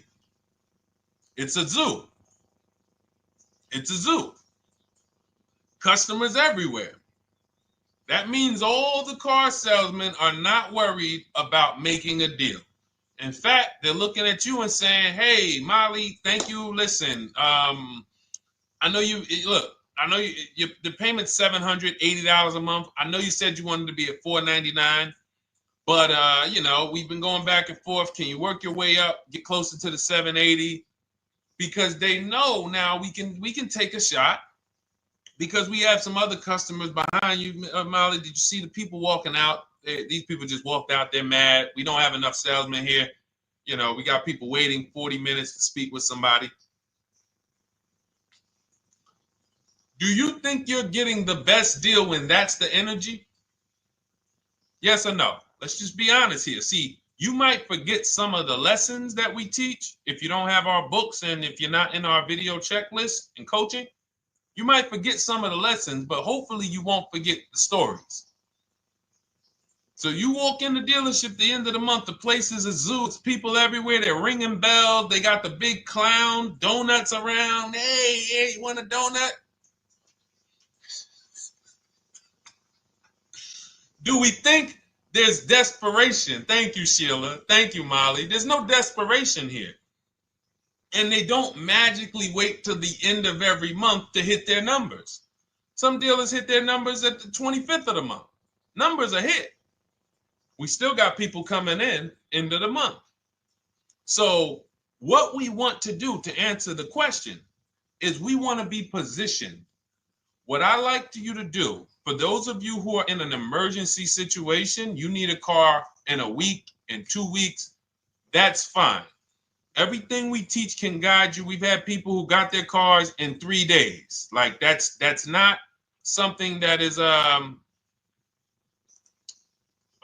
see. This is my second go around, much easier, more relaxing experience. Calculator definitely helps. Turned in my CRV, got a 2022 Marcus, some dealers wouldn't do. Somebody, I wanted to read you somebody who got their car in like 3 days, 5 days. That's normal. Again, like I said, we're not taking you to car college here. Like you know, our step-by-step programs can get you to your cars in less than a week, 90 minutes. But you don't want all your car shopping to be emergencies, because here's where you want to be. You want to be able to say no for up to 3 months. Reason is, there's a group of people that walk into the dealerships. They're there right now. They're desperate. They're giving off desperate energy. They can't say no. They back themselves into a corner for whatever reason. If their leases are up, maybe they don't know you can get an extension. If your lease is up this month, you can call. You can get yourself an extension for 1 month. Some leases will be extended up to 3 months, up to 6 months. Those of you who have cars and you're like, Deshone, I'm shopping for a new car, but I don't need it. I just, my car still got some life to it, but, I want to look for something new. This is a position of power to be in. This is where you want to be. You want to be able to say to yourself, all right, let me look at the offers this month in May. All right, I'm going to follow up next month because the offers change. The used car market changes. The lease prices change. The dealer desperation, it changes. I'm not letting tariffs push me into doing something and making a bad deal. I'm not doing it. I'm not worried about tariffs coming, because there's going to be deals no matter what. If the prices of the new cars go up, what happens to the prices of our used cars that we're going to be selling? See, that's how we really won during COVID. Some people who've been with me since 2021, that's how we were winning. My man John Shaw, he was one of the first people. David Isaacs came in, got his BMW. Yes, the lease prices were slightly higher back then. We were still getting under 1.5. We were still getting 1.4. John got a 1.2 on a Jeep Wrangler, but we were selling our old cars for 8, 10, 12 grand more than they would be worth today. So even if the new car market goes up, we know how to maximize the prices of the cars we're getting rid of, and we're going to offset it. So we want to position ourselves to be able to say no. That is the strength. That's the leverage where we can say, you know what? All right, I'm going to follow up next month. Now we're telling the dealers right up front, hey, call me. I'm good between now and June 18th. I'm good between now and July 20th. So now what those dealers say is, okay, this is a serious customer. By the way, we have all this in templates in my book. You fill out the template, you fill in, here's the day you can buy a car. This is your deadline. When we blast it out, these are things you can call dealers and you can tell them, hey, I'm good between now and anytime before the summer. Call me if you get a black one with the red seats and this package in it. If you want to call around, you want to do it that way, you could do that. But what you're letting them know is, call me when you want to make a deal. I can make a deal today. Let me see the numbers today. Great. All right. If sometimes you'll see that a car is a little bit out of the range we want it to be in, you might say, man, I'm looking for it to be around, 505. This thing's coming in about 550. Okay, maybe I'll check next month, see if the program gets better. You might say, all right, dealers are saying to some of you shopping for cars that maybe every dealer is not going to have it. When you reach out to the dealers, only 5, 6 dealers have it. But they say, hey, I got something coming in May. I got something coming end of May, June. Is that good for you? See, they're desperate customers. They can't say yes to that because they back themselves into a corner. But you guys now operating with a 90-day shopping cycle. If a deal comes today, I'm jumping on it. But if you got something coming next month, I'm jumping on that. Call me when you're desperate. Call me when y'all have that meeting. Hey guys, we're way behind. Listen, we need a deal. I'll take any deal right now. Hey, is that person that Sheila McCauley, you know, that last month, her number, we couldn't make that deal last month. Did she get a call yet? Hey Sheila, did you get a call yet? No, I'm still waiting. Okay, great. We can get to your number now. Perfect. Thank you. Positioned. So we want you to be positioned when you use what we teach, whether it's the Cars from Home digital book, whether it's the Shop with Deshone. For those of you who are like, Deshone, let's do this together. I want the checklist videos. I want coaching. I want to be able to pop into the Facebook group, ask around. We can't give you that for $24. No author can give you the support. I got tons of books. There to Be a Man, In His Steps, Tony Robbins' book. None of these authors can give me support for the price I paid for their book. That just can't happen. But some of you are like, you know what? This is a big investment. I want to make sure I have access to, you know, systems for life. That's the Shop with Deshone done for you video checklist. And then you got coaching direct with me in our Zoom calls every first and third Wednesday. Twice a month we do. And then we got our private Facebook group with 1,600 people. And then some of them are sharp as me. I'm telling you, let's look at, you know, y'all know I brag about Rosalie. If you like Rosalie, if girl got 4 cars in within a year, you know. Her first car was the Infinity. She got her Infinity truck. And I was sharing her a lot last year when she got her Infinity QX60, but she recently shared that she got 3 vehicles. And hold on, where is she at? I just had her up. So this is the people that's in the group.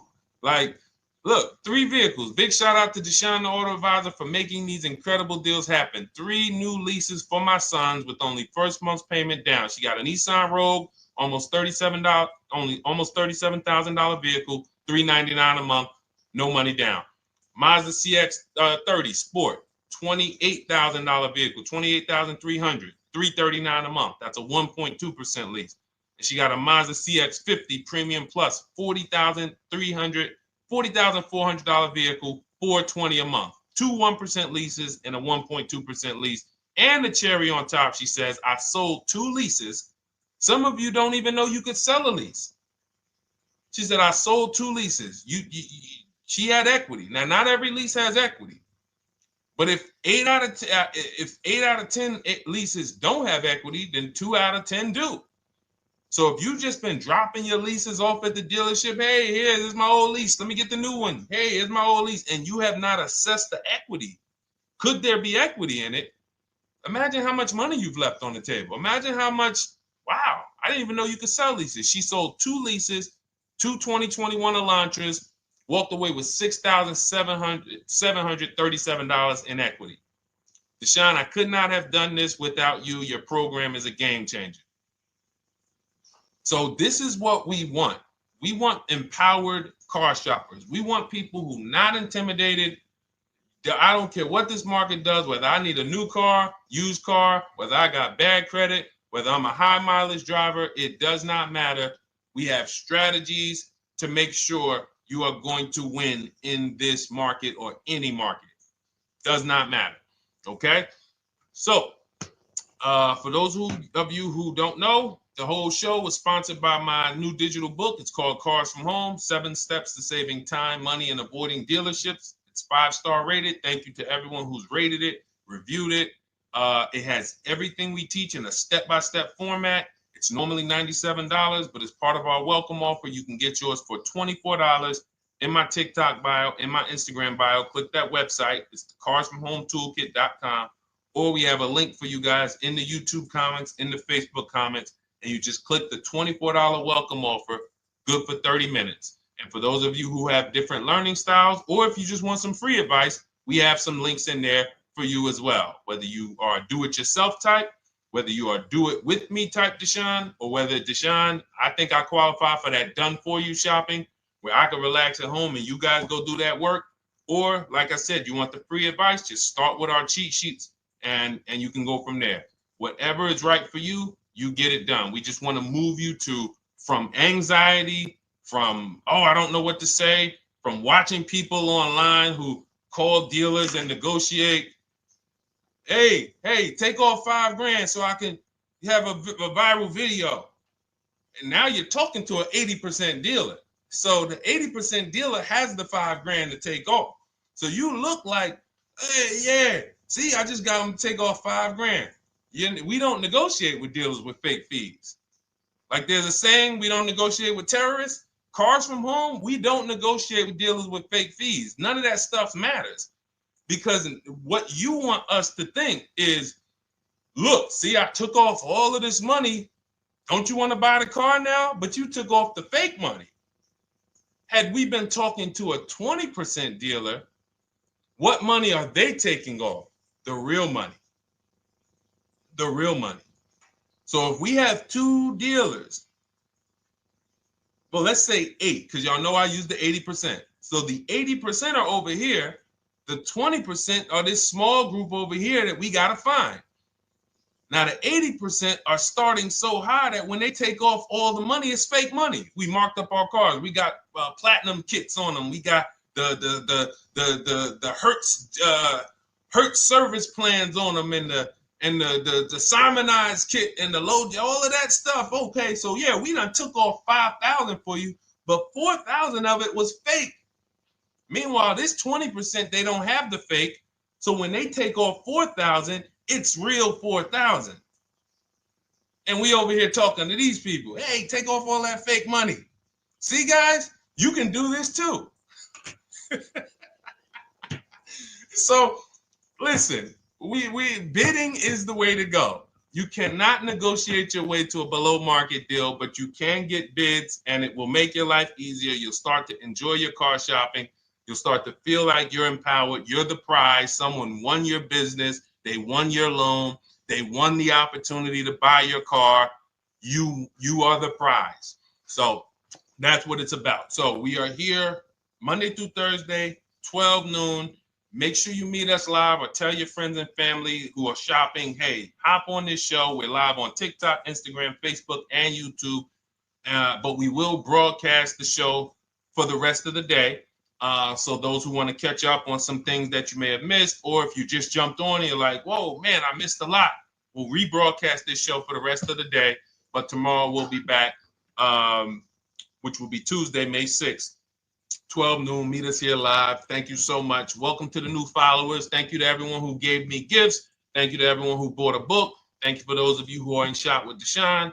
I look forward to your success stories. Always a pleasure.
And welcome to our Tuesday, May 6th live. We do these live streams at 12 noon, Monday through Thursday.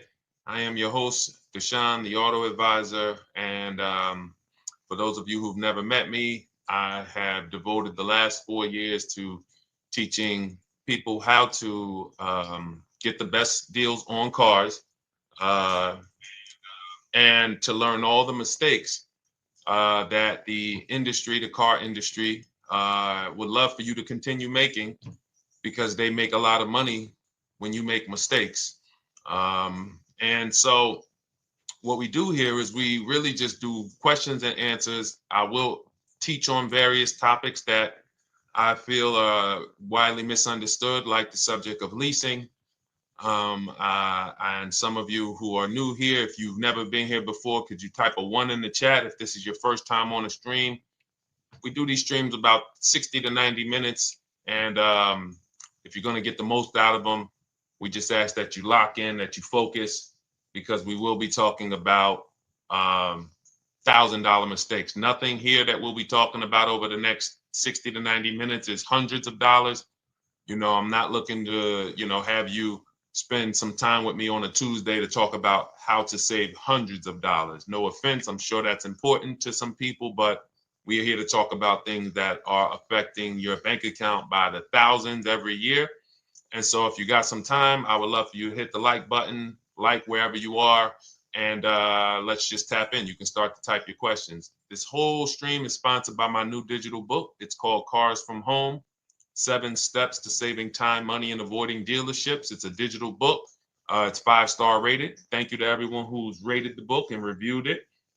And it's normally $97, but for the next 30 minutes while you're watching, you can grab your copy for 75% off. That's our welcome offer. We always like to reward people for taking action. So you can get your copy for $24 instead of $97. And you can just head to my TikTok bio. You won't leave the show, my Instagram bio, the Facebook comments, or the YouTube comments, and use that link to get your welcome offer, and you'll have everything we teach. So as we go through this for the next 60 to 90 minutes, if you're like, whoa, Deshone, this is a lot. Wow, this is a lot. You can grab the book and make sure you have everything that I teach and everything in a step-by-step format. Okay? So I have my man Dolan moderating. Good afternoon. Thank you, Johnny Miller. Good to see you, Lil G. Again, guys, we are live. This is our Tuesday, May 6th live. We're live every Monday through Thursday at 12 noon. But we do rebroadcast these throughout the day. For those who cannot make them, you can watch the rebroadcast, or if you got to go back to work, we'll be rebroadcasting it for the rest of the day until our show tomorrow. All right, so let's start with the questions. You can feel free to get into it. Okay, do you have to get the extended warranty? This is a great question. This is car specific. A Honda, Acura, Toyota, in most cases, have always had low cost of maintenance and their parts are inexpensive. When you're buying an extended warranty or you're considering it, it is a risk product. It's an insurance plan. So that means you can pay for something and not use it, just like car insurance. You don't necessarily use your insurance until you have an accident. Same thing with an extended warranty. It's an insurance policy. So what you're trying to do with any insurance is see what is the likelihood that what I'm paying for this is going to exceed the price if I did need to use it. So in the case of a vehicle, when you're trying to determine what should I get an extended warranty, there's 2 things that are important. Does this vehicle that I'm purchasing have a high likelihood of things going wrong? We know, and some of you have had cars with histories, and we know there are certain cars, they tend to have things go wrong more than others. And what I like to do is go right to Google and type in repair cost, because this is the second item that we are looking at. We're looking at average repair cost. So if you're buying a 2010, a 2015 Nissan Altima, 2018, Hyundai Sonata, you go right to Google, you type in 2018 Hyundai Sonata average repair cost. Now, if you see that those typically go on the lower side, then that can take a lower set of risk where you might say, all right, likelihood of these things going wrong on this car is slim. But if you see that the repair cost is on the mid to higher side, that's shifting more risk to if something goes wrong, the cost for you to pay for it out of pocket will probably exceed the warranty. So when I work for Mercedes-Benz, who's new here? Type a 1 in the chat if this is your first time on a stream with us. First time you've ever been here, type a 1 in the chat. First time. What's up, William? What's up, DJ Ant Nice? Good to see you. Maggie, good to see you. Enrique, good to see you. Miko, good to see you. Tetra Washington, good to see you. Jan, good to see you. Claire Clairvoyant, good name. First time, if this is your first time, just type ones in the chat so I know. I don't want to assume anyone knows who the heck I am and what my experience is. Daniel Thompson on Facebook, great to see you. So I worked for Mercedes-Benz for 5 years, General Motors for 5 years, and I ran my own brokerage, my new car brokerage, called Cars from Home. I started it in 2016. Now, when I worked for Mercedes, when people were purchasing a Mercedes, what I would tell them is buy as much warranty as you can afford. Buy as much warranty as you can afford, because I knew that when something breaks on a Mercedes, nothing's under $1,000, and typically it's $2,000-$3,000. So a $4,000 warranty on a Mercedes Benz is usually worth every dime. But at the same time, we have cars that, again, less likely for things to go wrong. And then when things go wrong, if they go wrong, they can typically be repaired inexpensively. Good to see you, Arms Reach. Welcome on Instagram. Shout out to the people checking in live. Great to see you all. So that's how you're measuring extended warranties. You don't want to get an extended warranty on a vehicle that has a low cost of repair and a low likelihood of things going wrong. You can then take your money, put a little bit to the side, have a little emergency fund, that same $3,500 that you would have put into the warranty, or $2,500, you put that to the side over the course of a year, 2 years, put $100 a month to the side, and then have that be your cushion just in case things go wrong. It's better for you to have that money in your bank account, and if things go wrong, you take it to your mechanic. You must have a local mechanic. You guys know I swear by local mechanics on cars that don't have warranties. Even if you have a Mercedes-Benz, a BMW, an Audi, something that is typically harder to work on and takes more of a specialized engineer, there are still plenty of places that have those. I mean, there's shops where they used to be Mercedes-Benz techs. Now they have their own shops. This is who you want, because their cost, their labor is going to be probably 1/3 of what a dealership is going to be. So these are the resources that, again, keep more money in our pocket while getting us the same level of service and experience. Okay, great question. Welcome, Uncle Nene. Good to see you. Uncle Nene. All right, listen. Nicole, good to see you. All right, Dolan, you can pull up the next question. Feel free to start typing your questions. And as we get more questions in, we'll try to get to all of them. You guys know we're not always able to, but we do try to get to all of them. How do I shop around for the best lease deal without affecting my credit? Well, first of all, you're talking to someone who's, just so you know, I've taught thousands of people to lease. I've gotten 7 leases. Now, when we look at what we are doing with a lease, first, we have to consider how we want the information presented to us. We are not letting dealers tell us how they're going to quote us. We are telling the dealers how to quote us.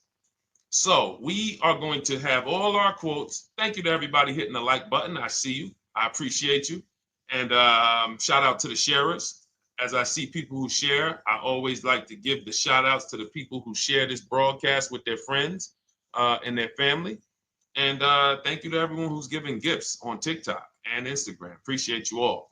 So what we are doing when we're telling a dealership, you give us a quote with first month's payment only out of pocket, 12,000 miles per year, and put all the taxes and fees into the payment, assume tier 1.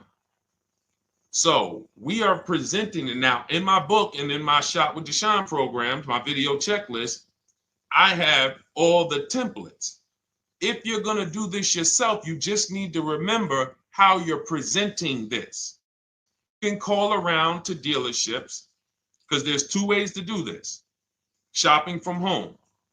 Cars from Home is about showing you guys, and I'm going to be showing you guys a ton of payments. And listen, I don't want you to feel bad, because some of you are going to see that you've left a lot of money on the table. Part of what I have to do here, and I've been doing it for 3-4 years now, is I have to tell you the bad news. For 3 years, I did a masterclass called Everything You're Doing Wrong Buying, Selling, and Leasing Cars. We put probably over 15,000 people through that masterclass.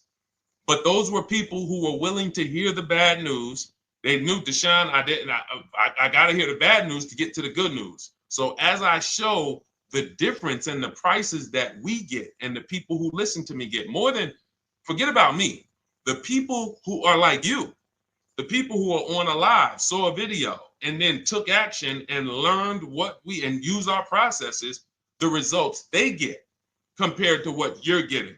You're going to see, wow, they're saving $3, $5, $7, $10,000 more than me every single car. And so the Cars from Home system is about bidding. It's about turning your car purchase into a bid. You're no longer begging. You're no longer going into a dealership and begging one dealer to sell you a car, and then you go to another dealer and beg them, sell me this car, please take my money, please take my money. Meanwhile, you're not seeing the entire market and the people who would compete to get your business and gladly give you the service that you deserve by giving them a $30 to $50 to $100,000 transaction, which is what your car purchase is. So now so the big thing to understand right off the top is, now I need to learn this bidding. I need to learn to get multiple offers. So you can do this by phone. You want to do this by phone, you can call around, but you must give them that information in order for you to compare the deals the right way. Lynette, good to see you. Christina, good to see you. Melvin, good to see you checking in. Rudolph, I see you. Once you actually give them that information, 12,000 miles per year, first month's payment only, due at signing, taxes and fees in the payment, assume tier one. I want the tier one offer. Even if you think I not qualify. Now, if you got a credit score above 670, all your FICO scores, most of you will qualify for most tier one leases. So you want to see, what does this look like as I get my offers? Once you get your offers in this format, you can use the 1% rule as the gauge. The 1% rule is been around for more than 20 years. Everyone who leases and who's savvy, we understood if your lease payment is 1% of the MSRP or less, you stole the car. That includes taxes, that includes fees. You're still in the car.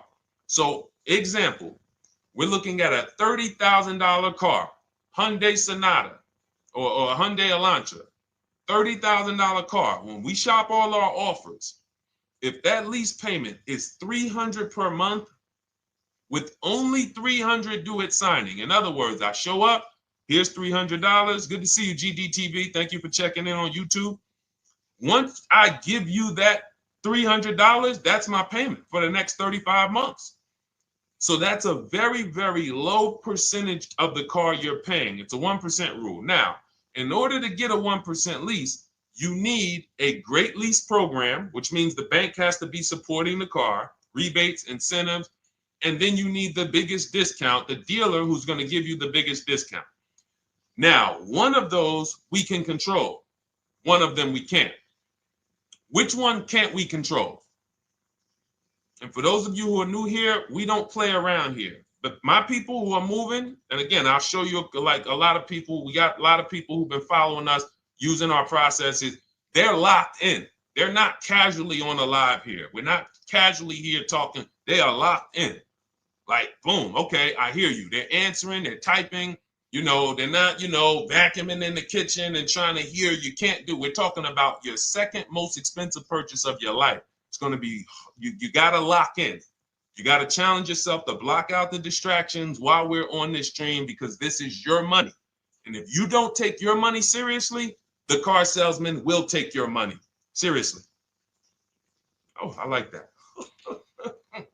Praise the Lord. God is good. You don't take your money seriously, the car salesman will take your money seriously. Man. So, all right, now somebody remind me the question I asked. I got so happy about that little catchphrase that I forgot who we were. So I know we were discussing, okay, we're talking about the 1% rule.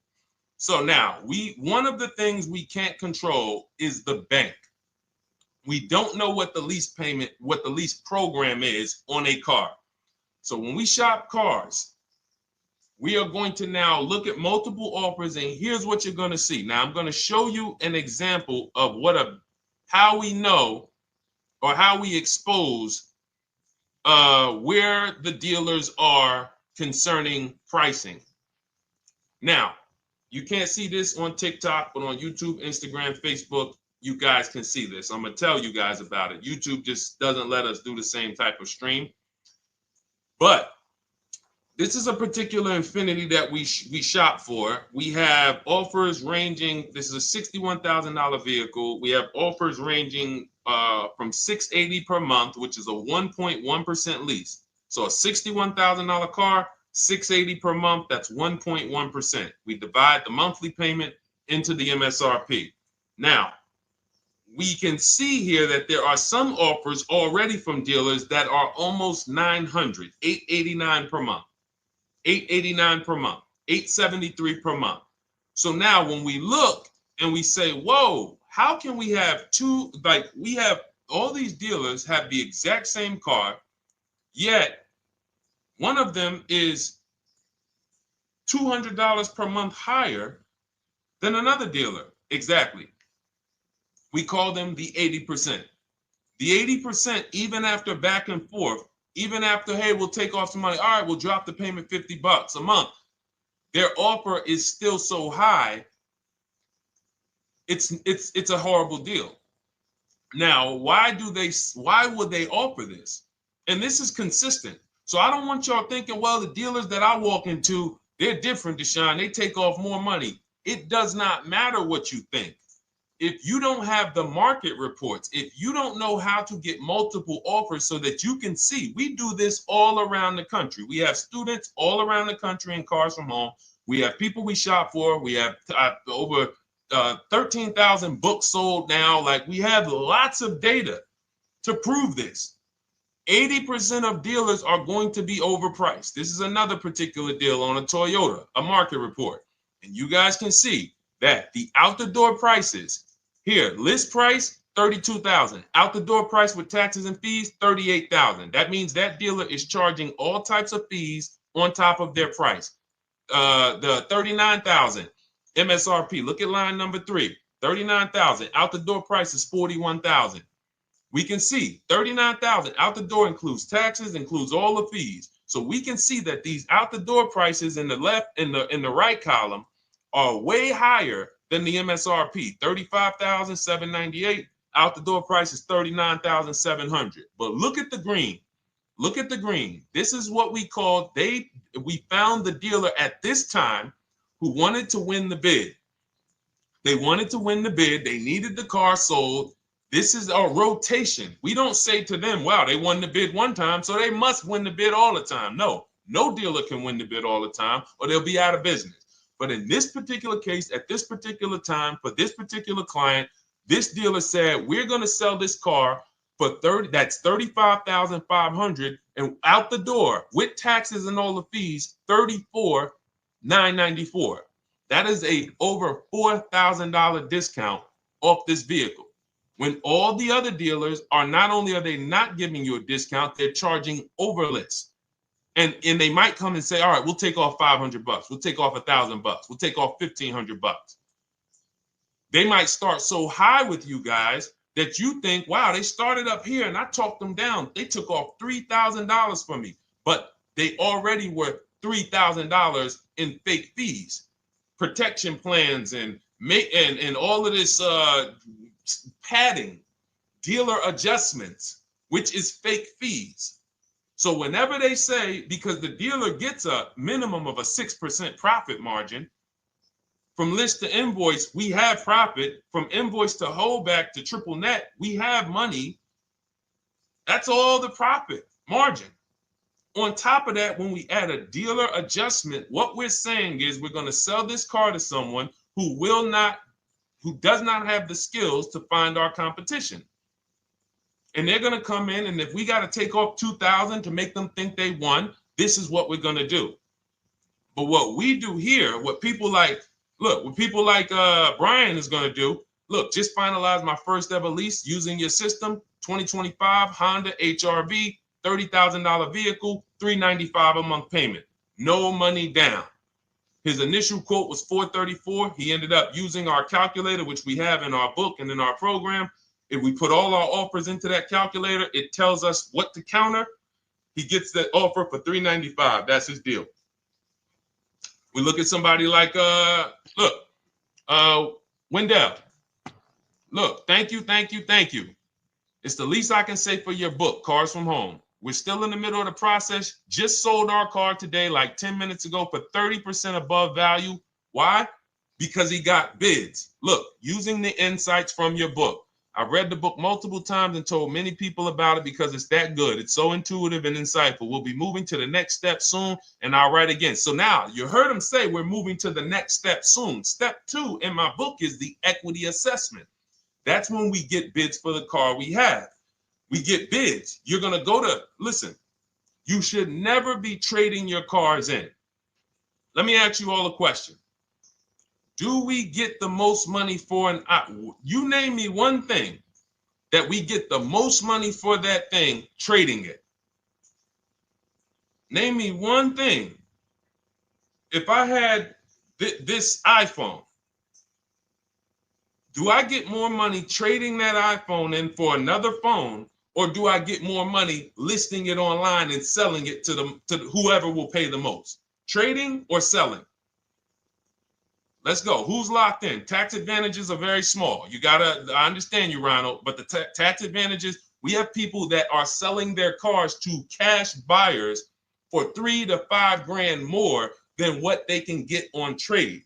A tax value, a tax advantage for the difference is not, it's minimal. Exactly. Thank you, King Carter. You listed.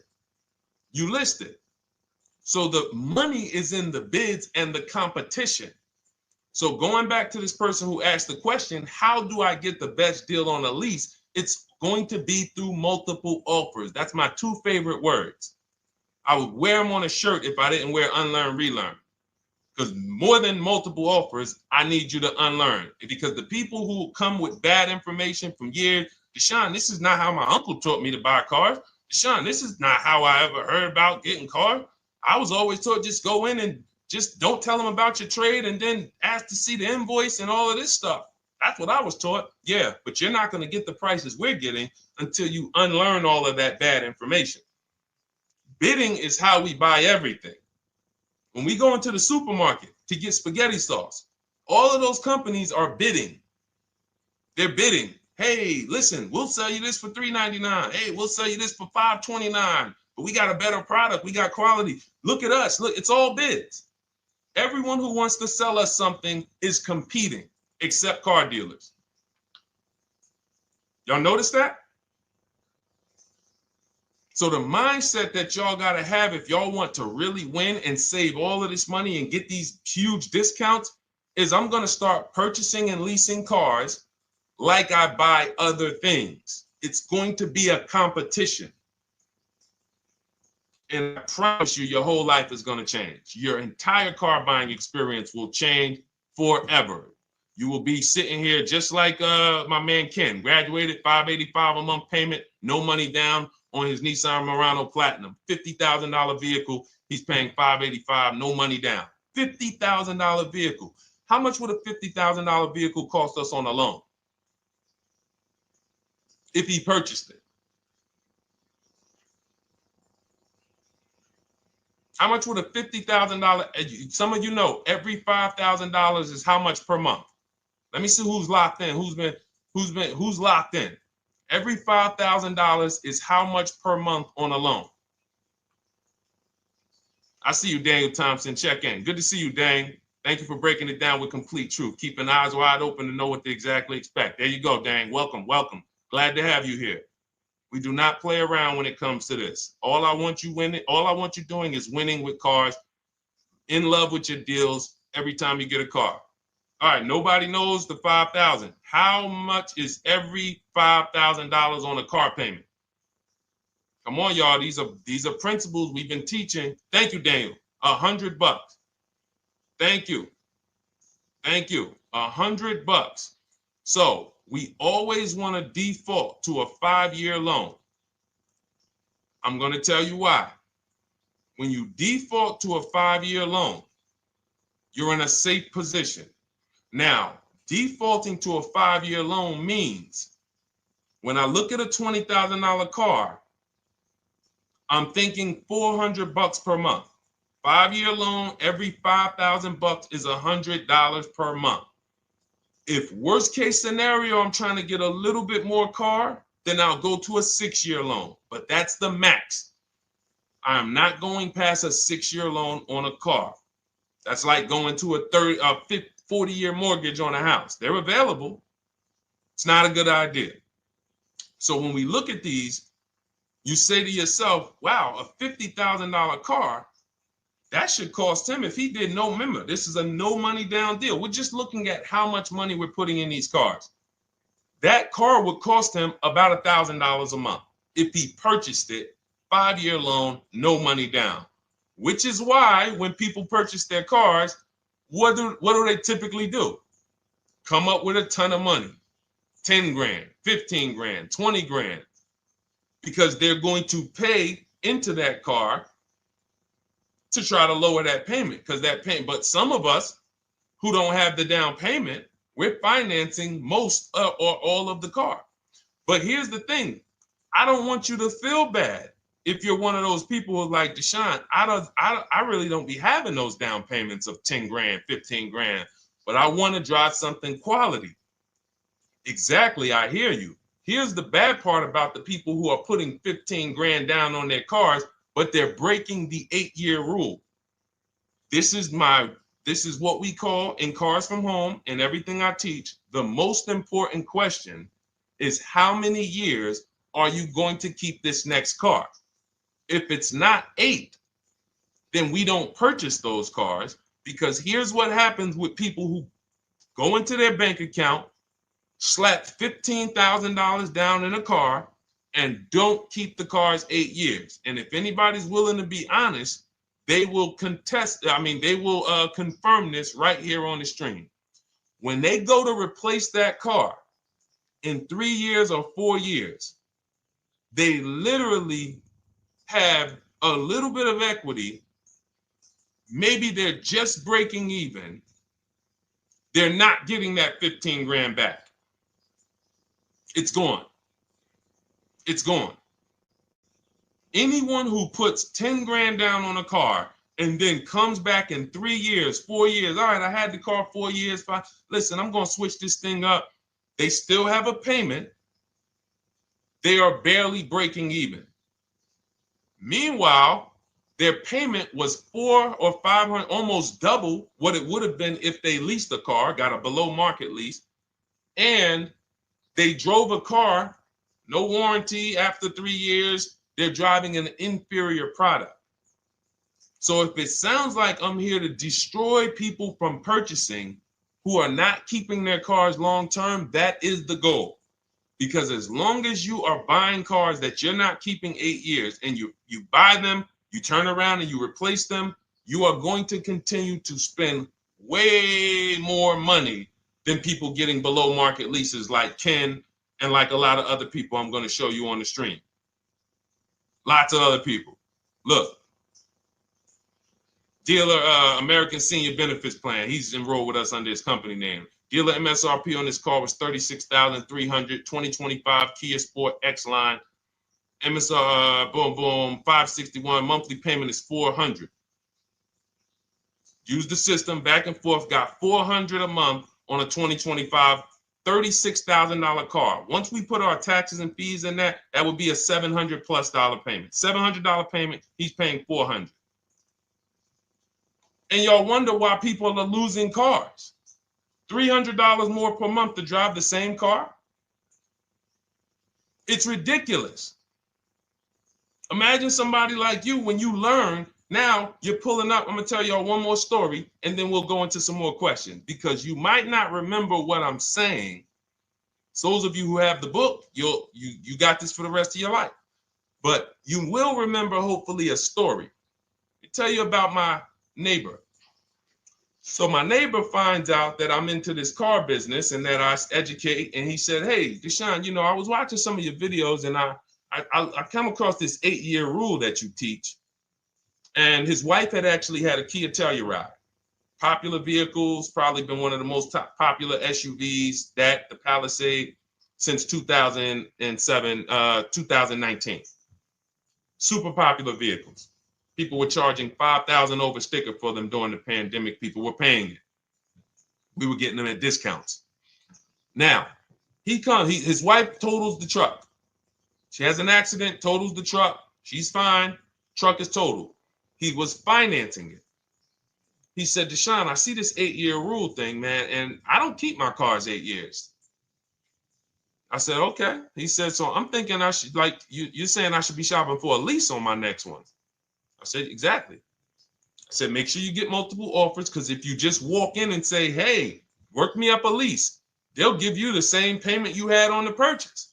And then they'll tell you something ridiculous that they want you to believe, like, hey, the lease is the same price as the purchase, so you might as well just purchase it.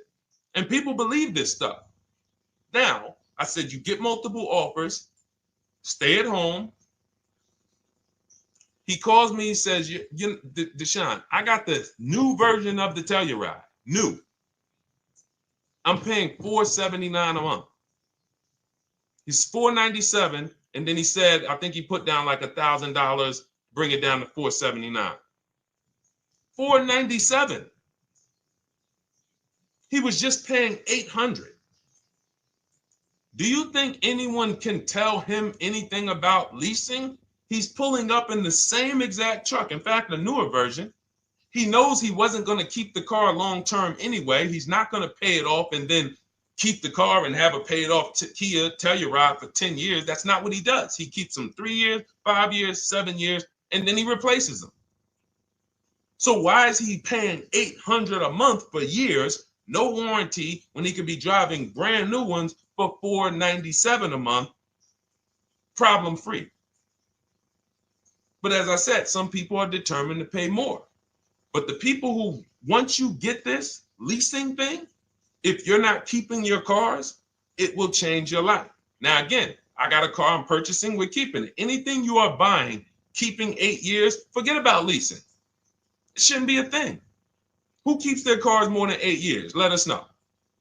You're an 8+ year person, let us know. In fact, I don't even want to ask, who has a car right now that they've had more than 8 years? And then we'll answer. I want to get Kathy's question too. And then let's get some purchase questions. Let's get some used car questions. Let's get some bank financing questions. We do it all here. But one of the most misunderstood subjects is this leasing thing, and it is costing you guys thousands of dollars every year. And you're driving old cars with no warranties, paying high payments on them because somebody told you you should be purchasing cars. I'm here to tell you they owe you money. They owe you money. All right? So who has a car right now that they've had more than 8 years? Let us know. How many years have you had it? And by the way, for those of you who just joined, this is our Tuesday, May 6th live. We are live every Monday through Thursday at 12 noon Eastern time. So for those of you who are here catching us live, that's when we're live. We will rebroadcast this and replay this show throughout the rest of the day for those who could not catch it, or if you had to jump off, go back to work. You're like, oh, I got to go back to work. You can catch it on the replay throughout the day. But we are live Monday through Thursday at 12 noon. So welcome to the people who are here. EJ, driving a lot of miles does not matter. Let me break this down for you. So right now, let's go to somebody who else has a lease. Let's look at, because who's heard with leasing you can't drive too many miles? Who's heard that, right? Type me if you've heard that. Let's go. Type me if you heard that. Come on, where's the locked in people at? I see Kathy, I see EJ, I see DJ Ant Nice, I see XP. All right, I see Mr. Slim. Welcome to the community. I see Rhonda. All right, where are the locked in people? Instagram, where we at? Locked in. All right, dang, I see you. Jamel. All right, perfect. So, Sherry, I see you. Sherry Baker on TikTok. So you've heard, oh, you can't drive a lot of miles with a lease. Let's be clear here. You choose the mileage on your lease. It's not selected for you. In fact, the only time it is selected for you is if you don't realize you choose it. That's the only time they're going to choose your mileage for you. If you go in and you do something like, hey, work me up a lease deal, they're probably going to work you up a 10,000 mile a year lease deal. And they're probably going to say, hey, you need $3,000 down, and this is going to be your payment. And next thing you know, it's a high lease, and it's just terrible. Happens all the time. We tell people how to quote us. First payment due at signing, taxes and fees in the payment. So now let's look at a lease, and let me show you what it would look like. So this is Val Boss Lady. She's in our Shop with Deshone program. Everything that you guys know that we're talking about here, if you're like, hey, I really, really want to go deeper, I want the step-by-step, the blueprint, that's my digital book, Cars from Home, 7 Steps to Saving Time, Money, and Avoiding Dealerships. Normally $97. You get a welcome offer. It's 30 minutes because I want to see you win, and you get 75% off for 30 minutes. If you go to my TikTok bio, Instagram bio, YouTube comments, Facebook comments, click those links, and then click that one that says $24 welcome offer. 30 minutes only, reward for taking action. You have everything we teach, the low market leases, the low market purchases, used cars, bank bidding war, making banks and credit unions bid, all of that, $24. You can, somebody emailed me yesterday, said, I'm $15,000 up with what I've learned from you already. And so if you can get it for $24, you can save tons of money for the rest of your life on a $24 investment. In this case, Val's in she's more of a wants to do it with me type. Videos, checklist, she doesn't want to read. That's our Shop with Deshone, do it with me program. I coach people. And so she gets a deal on this particular car. Same information, by the way. Not better information here than the book. It's just different learning styles. So she gets a $51,000 electric vehicle, 2025, beautiful vehicle. She's paying 1.16. So her payment on this car, on this $51,000 car, let's continue to make sure we understand the price of these cars. $51,000 car, her payment is $591. No money down. Now, some of you might say, wow, if I got $591, I'd probably put like $3,000 down, bring it down to $499. You could do that. That's how we can do that because she already got an incredible deal. Then we're just determining how we want to structure our payment. And thank you for everybody sending me gifts. I appreciate you. Thank you for all the badges. I don't take it for granted. And thank you for everyone who's hit the like button. Those of you who are double tapping the screen. Every time you hit something on TikTok, you like it, you double tap the screen, you keep running those likes up. We appreciate you. It does matter. It helps spread the word. So let's say Val she's a high mileage driver like EJ. Let's say, EJ, how many miles per year do you drive? 20,000, 25,000? Let us know. I'm gonna show you why. In my book, I have 2 strategies for high mileage drivers. I'll tell it to you guys right now. How many miles a year do you drive, EJ? 25,000, 20,000? Those are both high. Let us know. Or if anybody, else, because, anybody else who's a high mileage driver, let us know. How many miles? 26. All right. Thank you, EJ. So let's just round that to 25 for now. Let's just round that to 25. So let's say instead of her $591 payment for a $51,000 car, now you could shop for a $30,000 car and you can have a 1% payment. If it was, a similar deal, you'd be paying $300 a month. In her case, she has a $51,000 car. She probably wanted a nice SUV that looks beautiful, that some other people are paying $1,000 a month for. She's paying $591. But if she wanted to bump it up to 15,000 miles a year, she'd be paying another $30 more per month. She'd be paying $620. Now, if she wanted to bump it up to 20,000 miles per year, she'd be paying probably another $80-90 per month. So she'd probably be paying $700 to drive 20,000 miles per year. Now, let me tell you guys, because some of you guys who are like, yo, man, those payments are high. We're talking about $50,000 cars here. So if you were shopping for a $30,000 car or $35,000 car, naturally, if we took the same exact numbers, let's take a $35,000 car, 1.16 lease. That's a 406 payment, probably $399.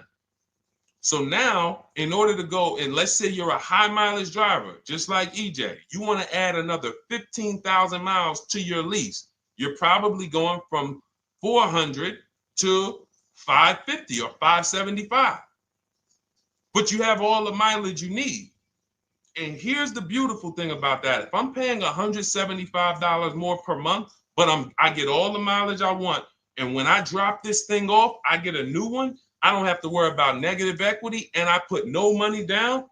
That is way better than what most people are doing out here, what everyone's doing. Because I'm gonna tell you what most high mileage drivers do who don't put money down. They will go in, buy a car, take a super long loan, 6 years, 7 years, just so they could afford the payment. Now, here's what happens. They drive the car, they put 25,000 miles a year on it. They come back in 3 years or 4 years, and they say, wow, I got 100,000 miles on this thing already. Let me go and swap out the car. What situation are they in at that point, guys? You put 100, you got a 6-year loan, average loan. You drove 25,000 miles per year. You put 100,000 miles on the car in 4 years. You come back, you still have 2 years of payments left. 15 grand negative equity. I used to see it all the time. Thank you, I am rich. Locked in on Instagram. I see you. Locked in. See it all the time. Every car salesman who has dealt with a normal 25,000 mile high mileage driver that does not keep their cars sees it all the time. They come in, yo, man, what you do for a living? Man, yeah, I do DoorDash, I do Uber. Oh man, I work in sales. You know, I'm on the road a lot. You know, I'm here. You know, all right, I want to replace this thing. I got like 110,000 on it. Okay, you still got a loan on it? Yeah. All right, we already know you got negative equity. Then we appraise the car. All right, the car's worth like 7,000. How much you owe? Man, you owe 19,000. All right, well, what can I do? Can you get me into something? Roll that loss all the way over. On top of that, you finance the car, so your payment is high. You finance the whole car, so you're paying a high payment compared to if you had leased, just literally shop for your leases, added your miles to the lease that you needed. You're paying $175 more per month. You got a brand new car. And I'm going to tell you, I did not make this up. I learned this from someone. A lot of what I'm teaching you, I learned from my clients when I was in the dealership. This guy, I worked at Hyundai for six weeks. Man, this dealership, the owners got indicted. I got out of there. Way before the owner got indicted. It just had straight up highway vibes, like the worst you could ever imagine. As I was in there for 6 weeks, I was a manager. I enjoyed being a manager. We did a lot of deals in my department in 6 weeks. But I said, I am out of this place. Anyway. But I learned something very valuable there. We had a client a customer was returning his lease on his Hyundai Sonata. Guy comes and I'm grounding the lease. I'm doing the paperwork for him. He has 72,000 miles on the car. 72,000 miles. I said, how the heck? I said, you lease this? He said, yeah, I always lease. That's all I do. He said, I used to buy my cars every single time I came. I had to put large down payments, 10 grand, and then I'm still having negative equity when I come to trade it in. I'm having high payments. It's ridiculous. I looked at his payment, and let's say the average payment for a good deal on a Sonata at that time was $300, $325, whatever it was. He was only paying like $550.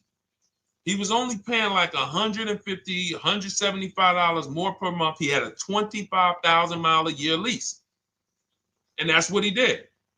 I drive these cars. I'm on the road. Boom, boom, boom. I change my tires. I do my maintenance. 3 years. It's a fixed cost. There's no variable cost. I don't have any surprises. I'm not getting hit with a negative equity bill that I got to transfer, which means when I transfer my negative equity, I get less car on the next transaction. Because if I got to bring over 15 grand of negative equity, that's probably 300 a month that I'm paying for my old car when I get my new car. So if my new car was 400 a month, but my negative equity is another 300 a month, I'm getting less car for my money because now I got to take all those losses and bring them over to my new car.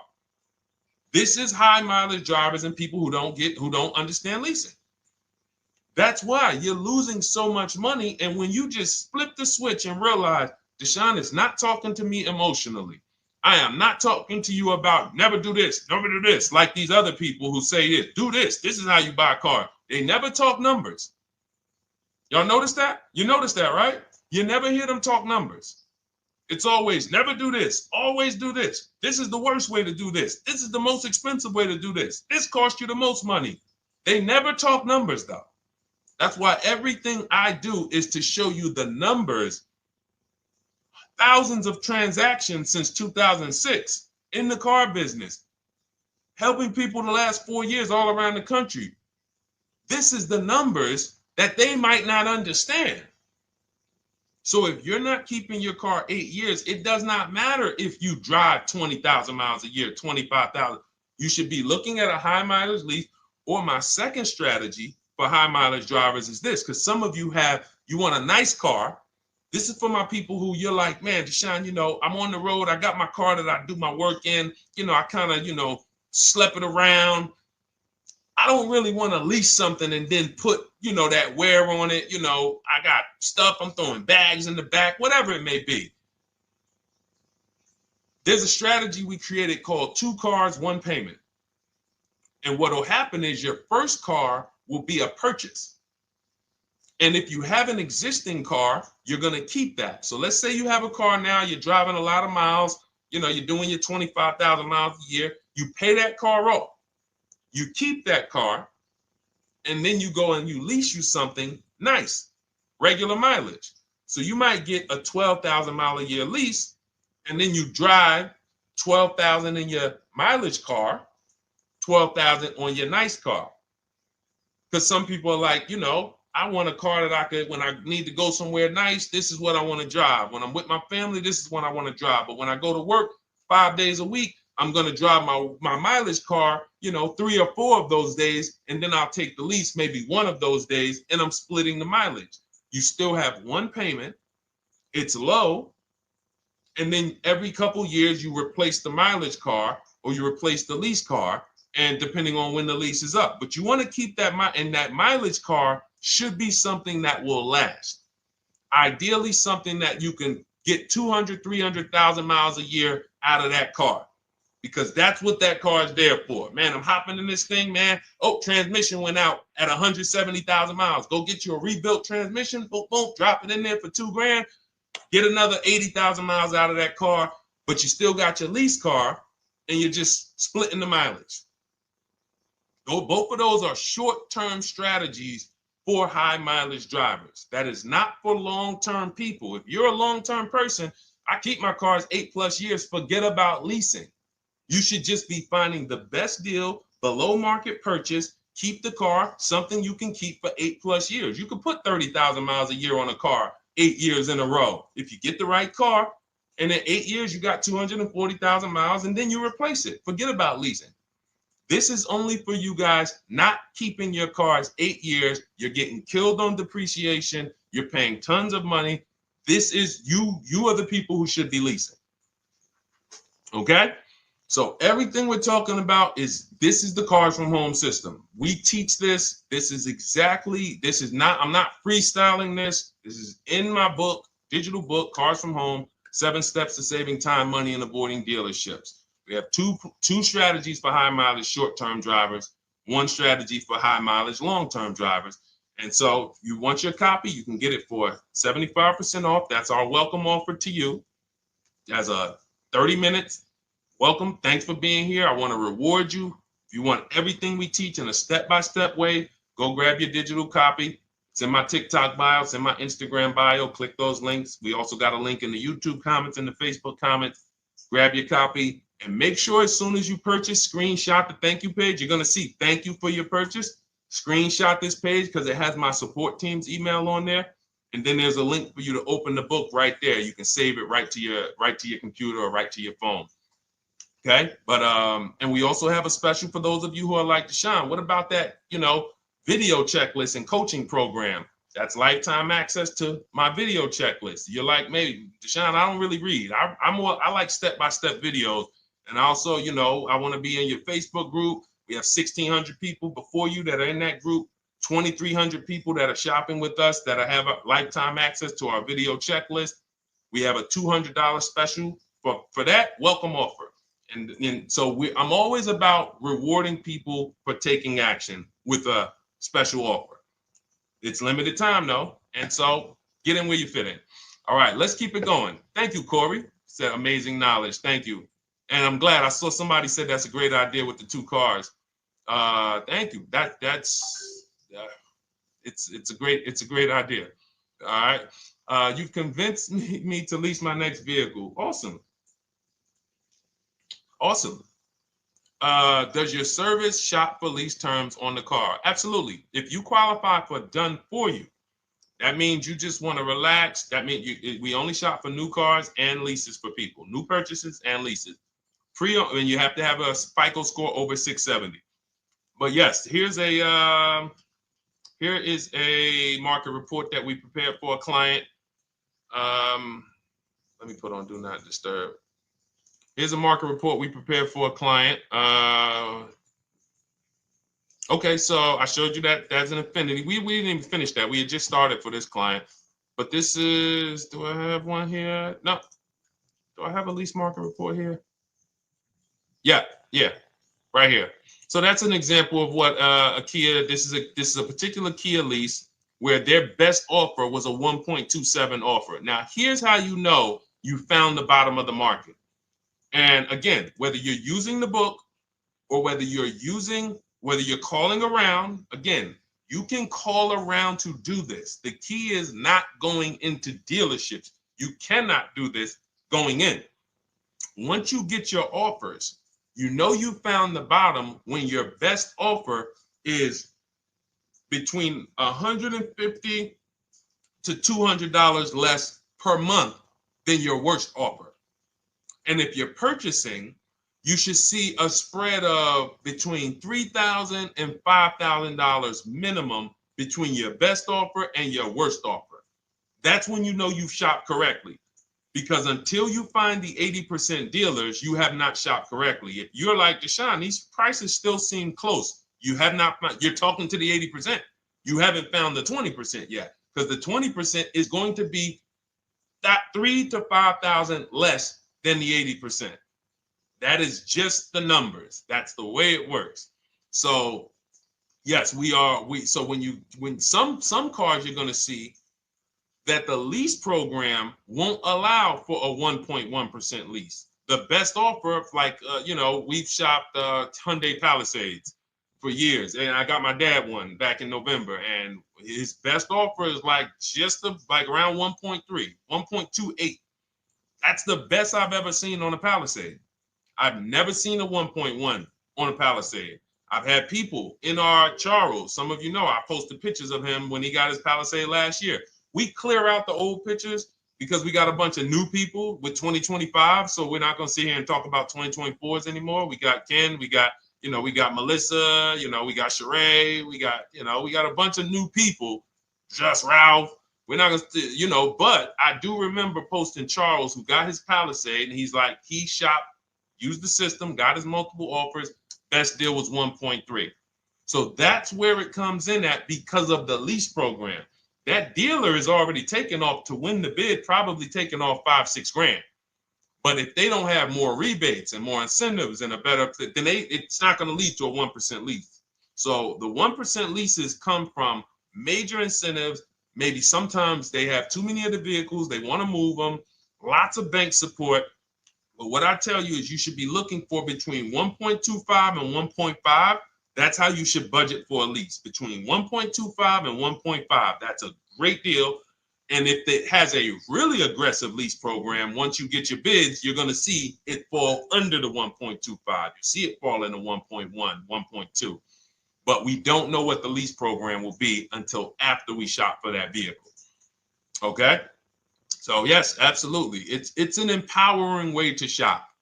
It's also fun because you can see, man, I'm not begging anymore. Like these people are like, please do business with me. Please do business with me. And then you start to feel bad for everybody who's still in those dealerships doing it the old way because they're talking to the 80%.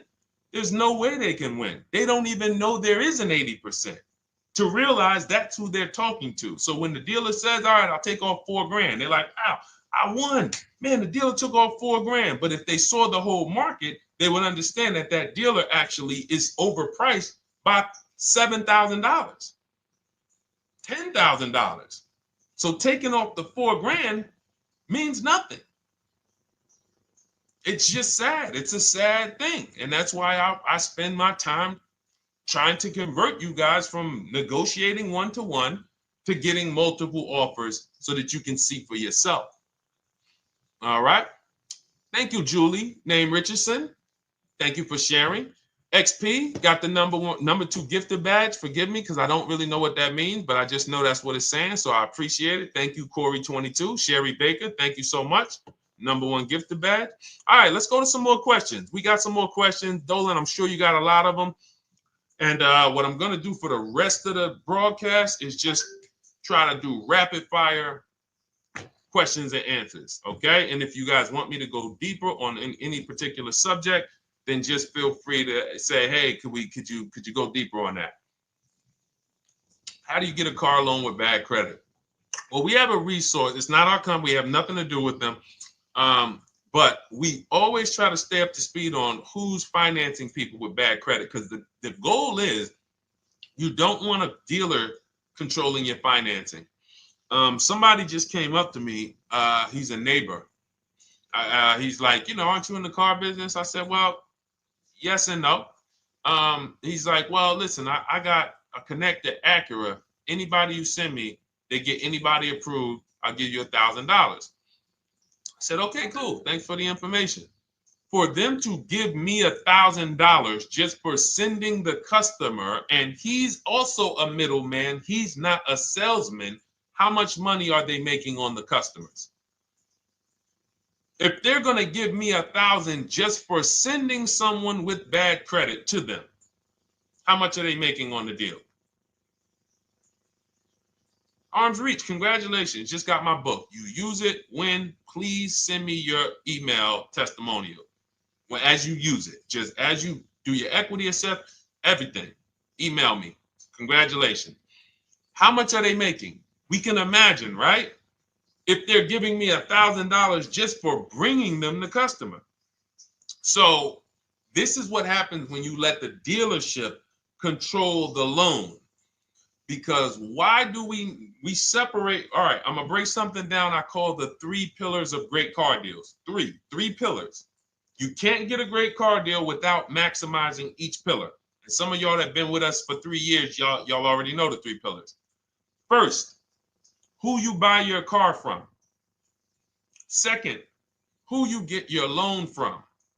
Third, who you sell your old car to.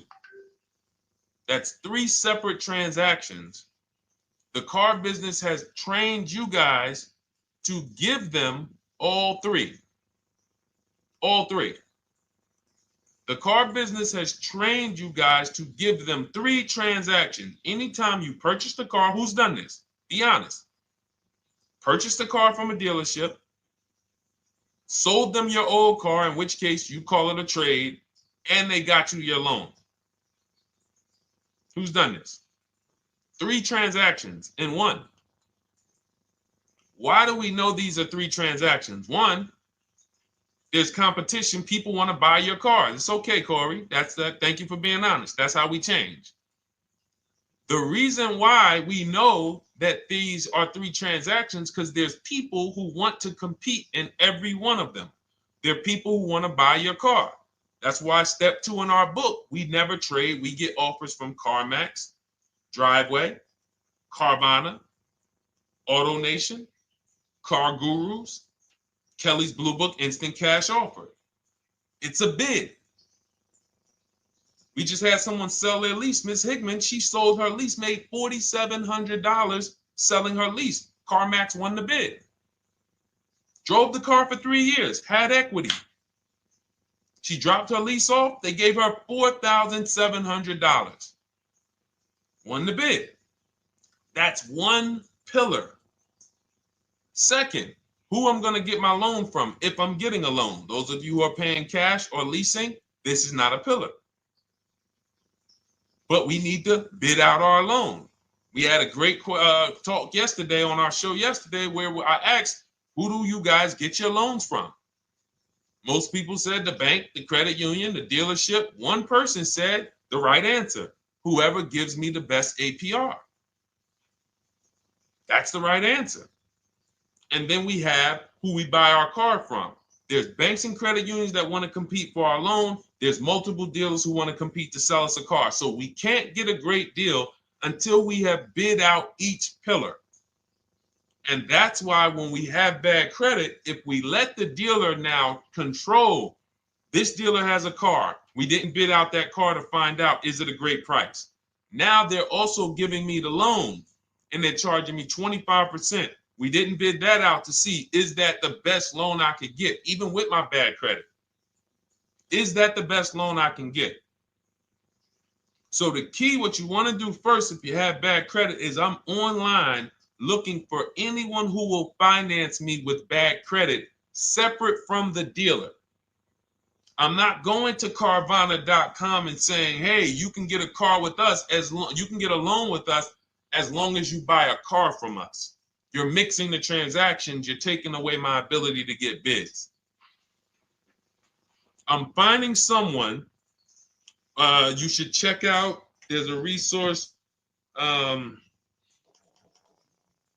Oh my goodness, what's the name of the company? It's in my book, but I want to give it to you.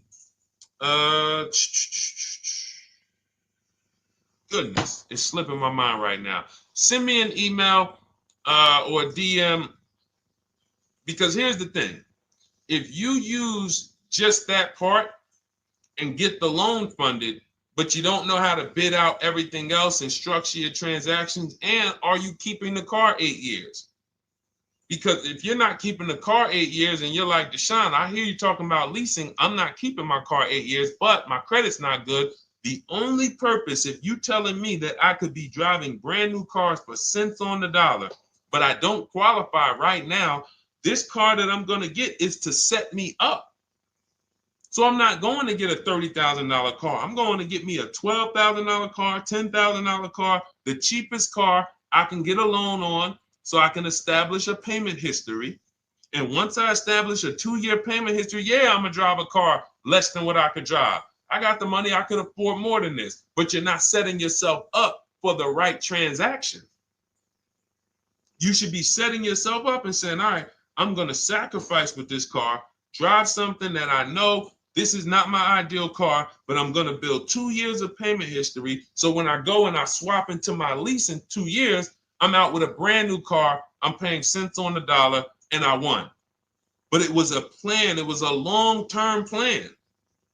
This is the second most expensive purchase of your life. You can win every single time, or you can lose and set yourself and your family back 5 to 10 grand each car or more. Every time you get a car, it's 5 to 10 grand more you're coming out of your family's bank account than what could have. Then you got the car breaking down. Now you got tow trucks, all because you don't have an actual plan you're rolling out. And that's what I see a lot of people do with bad credit. Oh man, I got bad credit. I'm just going to go and get me something. I could afford $600 a month. And they go and buy the most expensive car.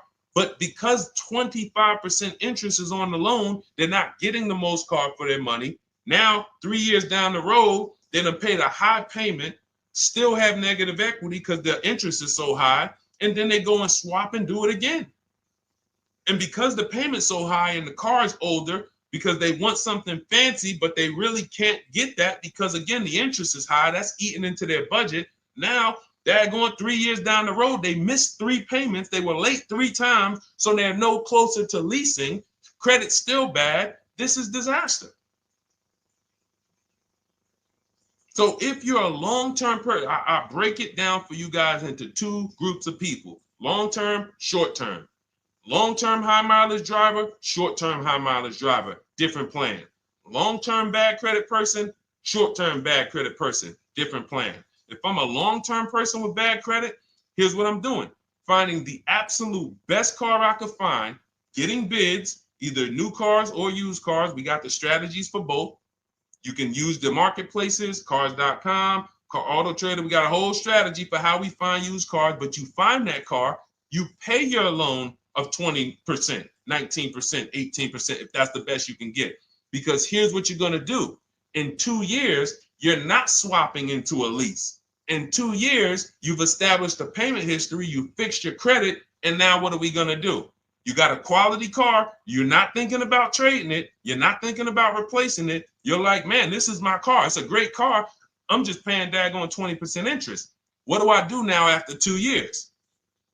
Now that my credit is good because I got a quality car, dependable car, I'm focused on fixing my credit over 2 years. What am I going to do after 2 years? Anybody?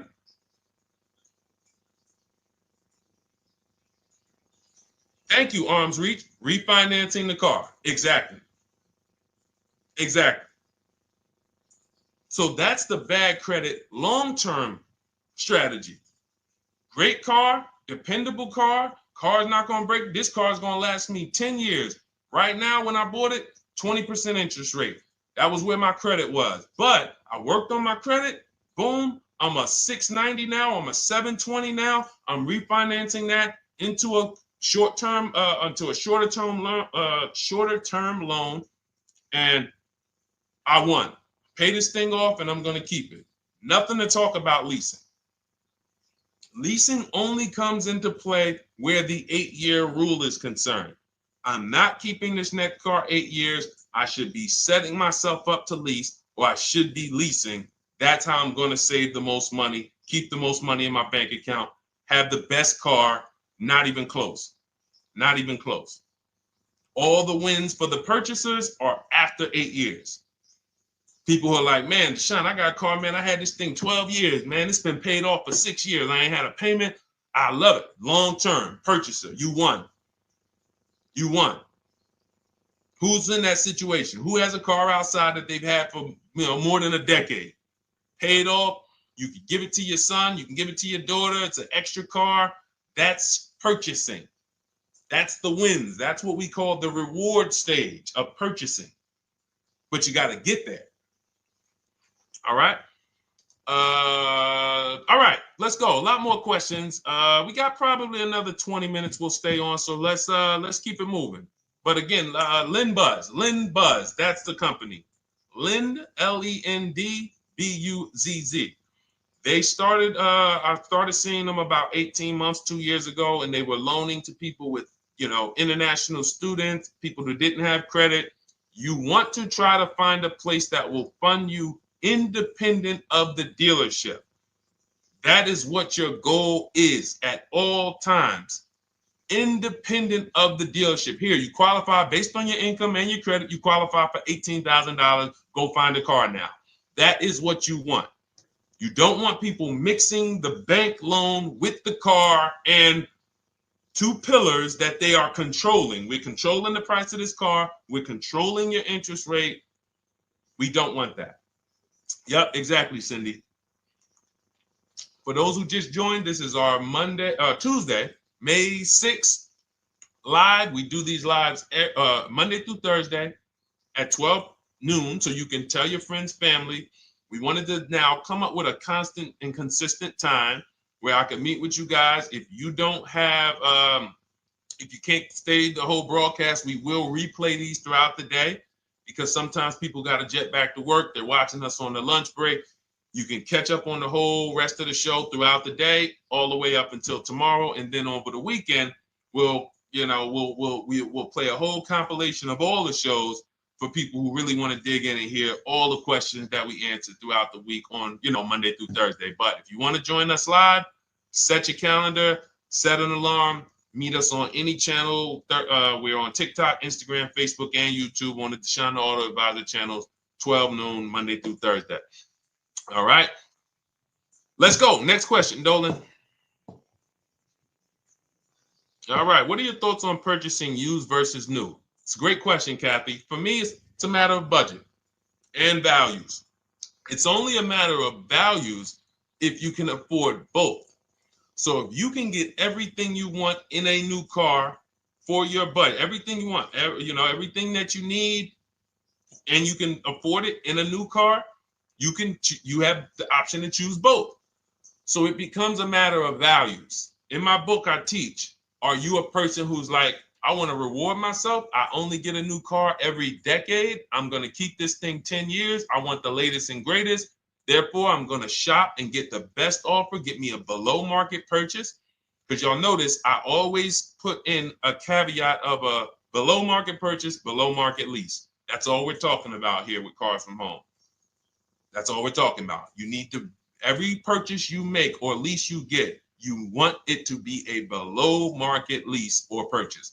So now, if I could afford both, is it I'm going to reward myself with a new vehicle, or do I have these other values where I actually want to knock 20 to 30 to 40% off the price to get even more for my money? So that's really up to you if you can afford both. There's no right or wrong there. It's a matter of, like I said, the values. Now, some of you once you look at your budget, I have a tool in my book and in our video checklist, the coaching program called the Perfect Budget Calculator. We invented this. So it's not on Google. You'll hear a lot of the stuff, almost nothing we teach. You're like, if you ever go to look for it, the 8-year rule. No one talks about it. We created it. This is our intellectual property that we created to teach you guys to create these boundaries, the rule of 72 and the 10th birthday, 1.5% rule for overpaying for leases. These are all things that are absolutely proprietary to Cars from Home. But one of them is this Perfect Budget Calculator.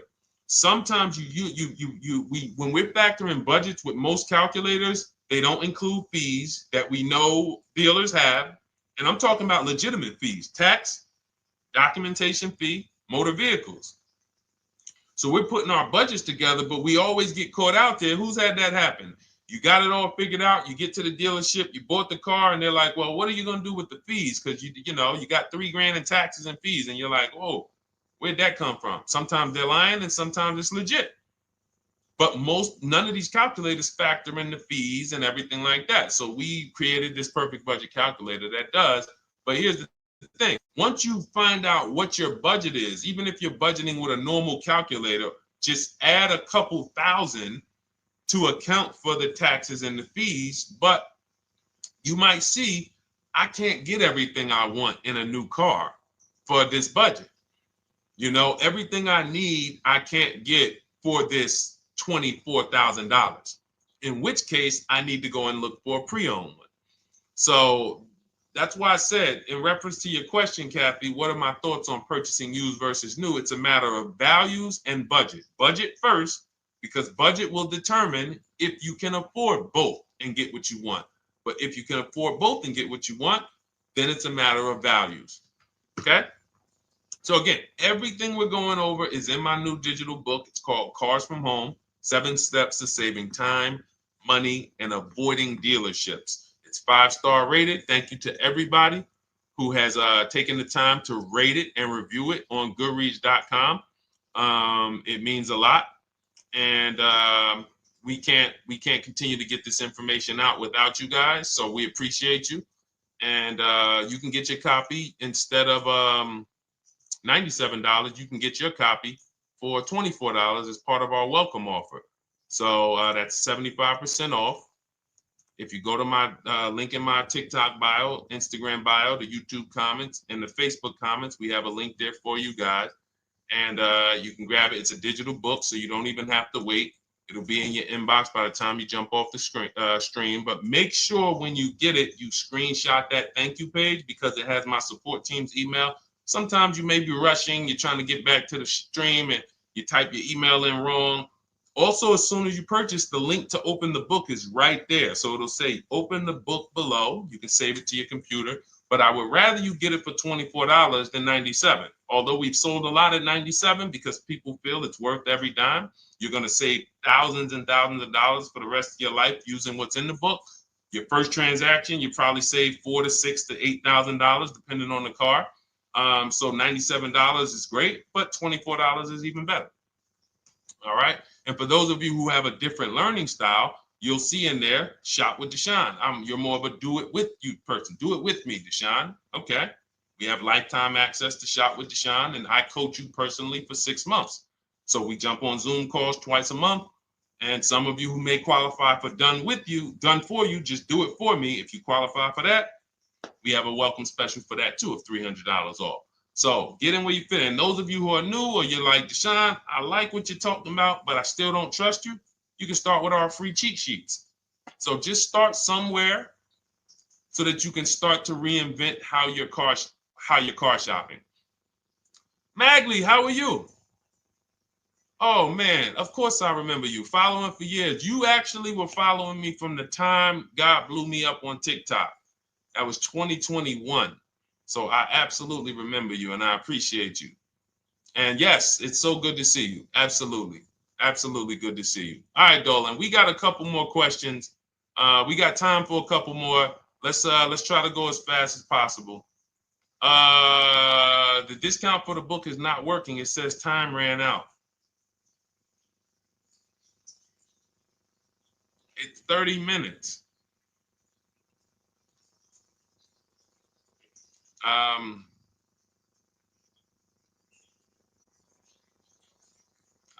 don't know. I don't know. Y'all help me out. I don't know what to do with that. I'm sorry. If the welcome offer for $24 was not really 30 minutes, then that means I'm just lying to you. You know what I mean? I'm just like, oh yeah, it's 30 minutes, but come back in 2 hours and it'll still be, you know what I mean? It's, start with the cheat sheets. You know what I'm saying? Like start with the cheat sheets. Get yourself your free cheat sheets, and start there. And when you feel better about working with us in some capacity, you go to the next step. Start with the free cheat sheets. All right, let's go, Dolan. So I'm a new driver. Should I be looking to be an 8-year person or a lease person? Well, I'll tell you this. I got 3 young adults. 2 my daughter, my daughter who's 18, my niece who's 20, and then a young man that I, basically like a son to me who's in the Navy and he's 21. Well, he'll be 21 this year. So he's 20. Now, they all called me in the last 3 months because my daughter's getting her license. My daughter didn't call me. She's getting her license in the next, in June. And we've all talked about this. How should I get this car? Now, my situation when I was 22, I'd already bought a $500 Mitsubishi Eclipse. Transmission went out on me probably after 6 months. And then I bought a buy here, pay here car. This is before I got into the car business. I got into the car business, I was 22, working for Pontiac GMC Buick. So I get this buy here, pay here car. It was a quality Chevrolet Cavalier. I didn't know anything about cars, so I went to a local spot. They said, hey, put down this, just pay us $50 a week. So I did that. But 22, I had my daughter, and my boss says to me, hey, why don't you lease something? And I was already selling cars, but I just didn't think, could I even, qualify for a lease? I don't even know what I was selling them, but I'm just literally doing what most salesmen do. All right, he wants to lease. All right, what's the payment? Yeah, tell him it's this. All right, perfect. They said it's that. Oh, that's a little too high. All right, they said it's a little too high. All right, so that's what I was doing. I didn't really understand anything. That's most car salesmen. So I end up getting a Pontiac G6. I'm 22. I paid $256 a month. Now, it would have been less, but I didn't get a tier 1 approval because I didn't have, I think my credit was like mid sixes at that point. And you know, you really want to be over 670 to get most of the tier 1 approvals. But it would only raise my payment maybe 25 bucks. Wasn't a lot.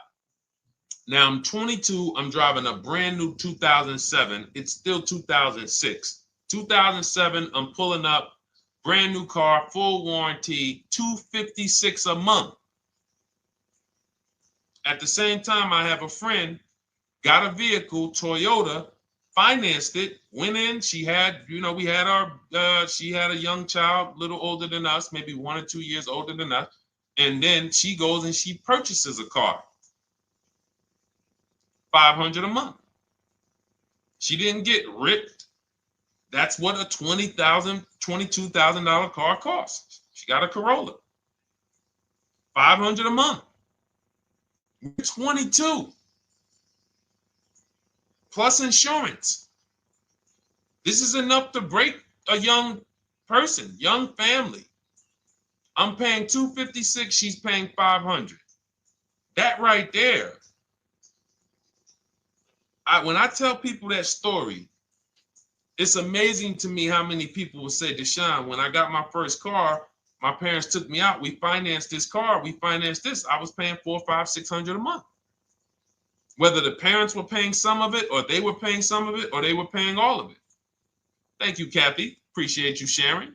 So this is what all of them, all three, well, 2 of them. I don't know about the young man. Because his parents.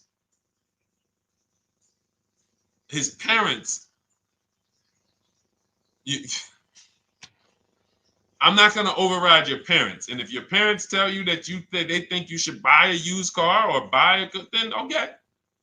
But I'm just telling you, when you see my daughter and you see my niece pull up in brand new cars and they have low payments and they don't have to worry about getting stranded on the road, hey, call the tow truck. Do we still have a warranty on this thing? So I would be telling, again, 8-year rule. Because if I've had young people in their early 20s who are like, I'm not even into cars. Like, I'm going to buy this and I'm going to keep this car. Like, I'll keep it 8, 10 years. I don't. And I've had some people who they know when they get a better job, when they move to this, they're going to start a family. They're probably not going to keep the car 8 years. So it still goes back to the 8-year rule. Always. Always. Most young people, most people should be leasing their cars. That's how I did very well throughout my 20s. Praise the Lord, because I did not have high car payments. I didn't have cars breaking down on me where I had to be like, oh man, couldn't get to work today. Not many 20-year-olds, 23-year-olds are keeping cars 8 years. So when you're putting them in used cars, you're really setting them up for failure in a lot of cases, compared to if they were just leasing, getting look, because some people be like, wow, are $300 car payments still out there? Oh yeah, they're still out there. Just you just are shopping for the right car. I know India had her look, Rosalie, she's in our Done With You video checklist and coaching program, like Cars from Home. She's, you know, this is our Facebook group she's commenting from. 3 vehicles she got, all for her sons, all of them. A Nissan Rogue, $399 a month. That's a $36,600 car. She got a Mazda CX-30. That's a $28,200 car. Payments $339 a month. $339 a month. And then she got a Mazda CX-50 for her other son, $40,000. On top, we haven't even talked about the equity and leases and selling leases and, you know, really maximize her equity, because she said she got $6,700 selling 2 of the old leases. $6,700. Drove the cars for 3 years, had equity, bid it out, sold 2 of them, $6,700. You're probably like, Deshone, I didn't even know you could sell a lease. My question is, how much has that cost you? So when you're looking at investing in anything we're doing, be it my book, be it Shop with Deshone, our video checklist and coaching, be it our Done For You program. One thing that we do covers everything. Your first deal, if you're moving, you're gonna be like, shoot, I got everything I just invested back times 10. That's what we hold ourselves accountable to. Just her equity alone, she made $6,700 selling 2 cars. Didn't even know I could sell leases, and I just put $6,700 in my pocket selling 2 leases. Whoa. So $300 payments. Those would be perfect cars for young people. $339, that's with no money down. Imagine if she wanted to put another $2,500 down, bring the payment down to, $275. This is the way to be moving. And those of you who are getting this, are you getting this? If you're getting this, type some dollar signs. Who's getting this? Who's getting this? Type dollar signs in the chat. Who's getting it? Let's go. Who's locked in? All right. I see you, Mario. I see you, Dane. I see you, Terry Carter. I see you. Who's getting this? Who else is getting it? Who else is locked in?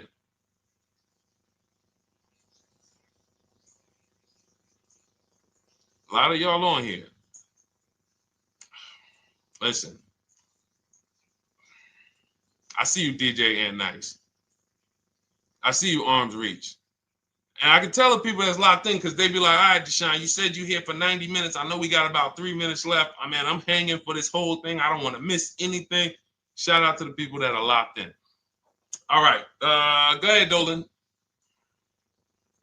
Should the out-the-door price include your trade? First of all, that's a curse word. All right, we're going to go back to that because I got out of saying that for a while.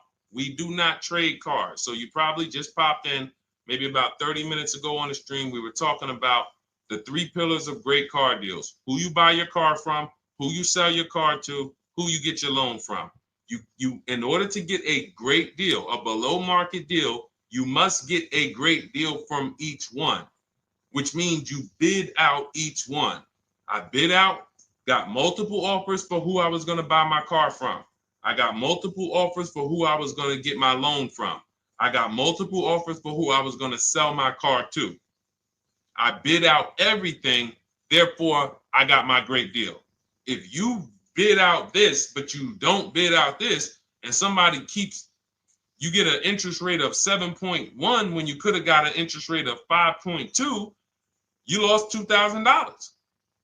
Depending on the cost of your loan, how much you're financing, you lost $2,000. Yeah, you did a bid on who you bought the car from, or you didn't bid out your trade, therefore you didn't find the highest bidder. You traded your car for 14. Another bidder would have paid you 18. You lost $4,000. So you got to bid out everything. That's why we do not trade. The only people that have to trade are people with a lot of negative equity who can't pay off the difference. And that's why I am the reason for negative equity is not understanding leasing. You buy your cars, take out loans, switch the car. Negative equity. It's literally the reason for negative equity is I should have leased, but I didn't. Now I have negative equity because I'm replacing this car with a loan still on it. So out the door price will not include your other car. And if I was trading a car, then yes, the out the door price would include the trade. But because we do not trade cars, our out the door prices don't include the trade. Let me show you an example of what our out the door prices look like. So these are some spreadsheets for our Done For You program where we shop for clients. You can see here, this is we shop for a Subaru for this particular client. In this case, look, and you can see the MSRPs for this car is an inexpensive car, $27,000, $26,000. Look at the out the door prices, 29, 30, 30, 29, 29. These are all out the door prices with the taxes and fees. So you can see these dealers are giving either no discount or a little discount. 27 out the door price is 30,000. But look at the winner. Look at the winner. This particular dealer won the bid at this particular time They're not going to win the bid all the time. In this particular case, they needed the unit. $27,900 is the MSRP.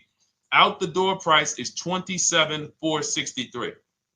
The out the door price is lower than the MSRP. How? Because they took off almost $4,000 in discounts. Almost $4,000 in discount. So every time you shop for your used cars or new cars, this is how you should be shopping. If you're not leasing, this is how you should be shopping. I'm getting multiple offers, out the door prices, comparing who gave me the best offer. Who gave me the best offer?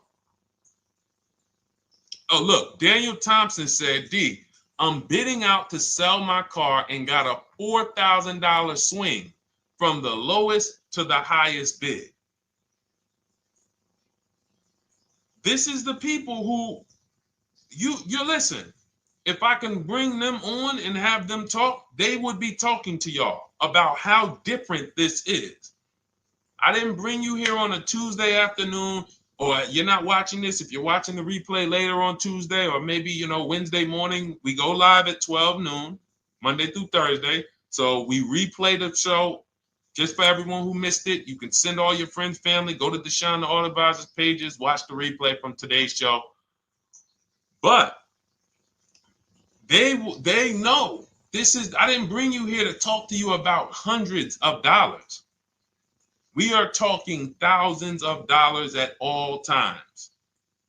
There is never anything that we talk about that is hundreds. Let someone else talk to you about how you can save a couple hundred more per month. We might be talking about hundreds per month. That might be the only time we're talking about hundreds, $200 per month. But other than that, which equals thousands.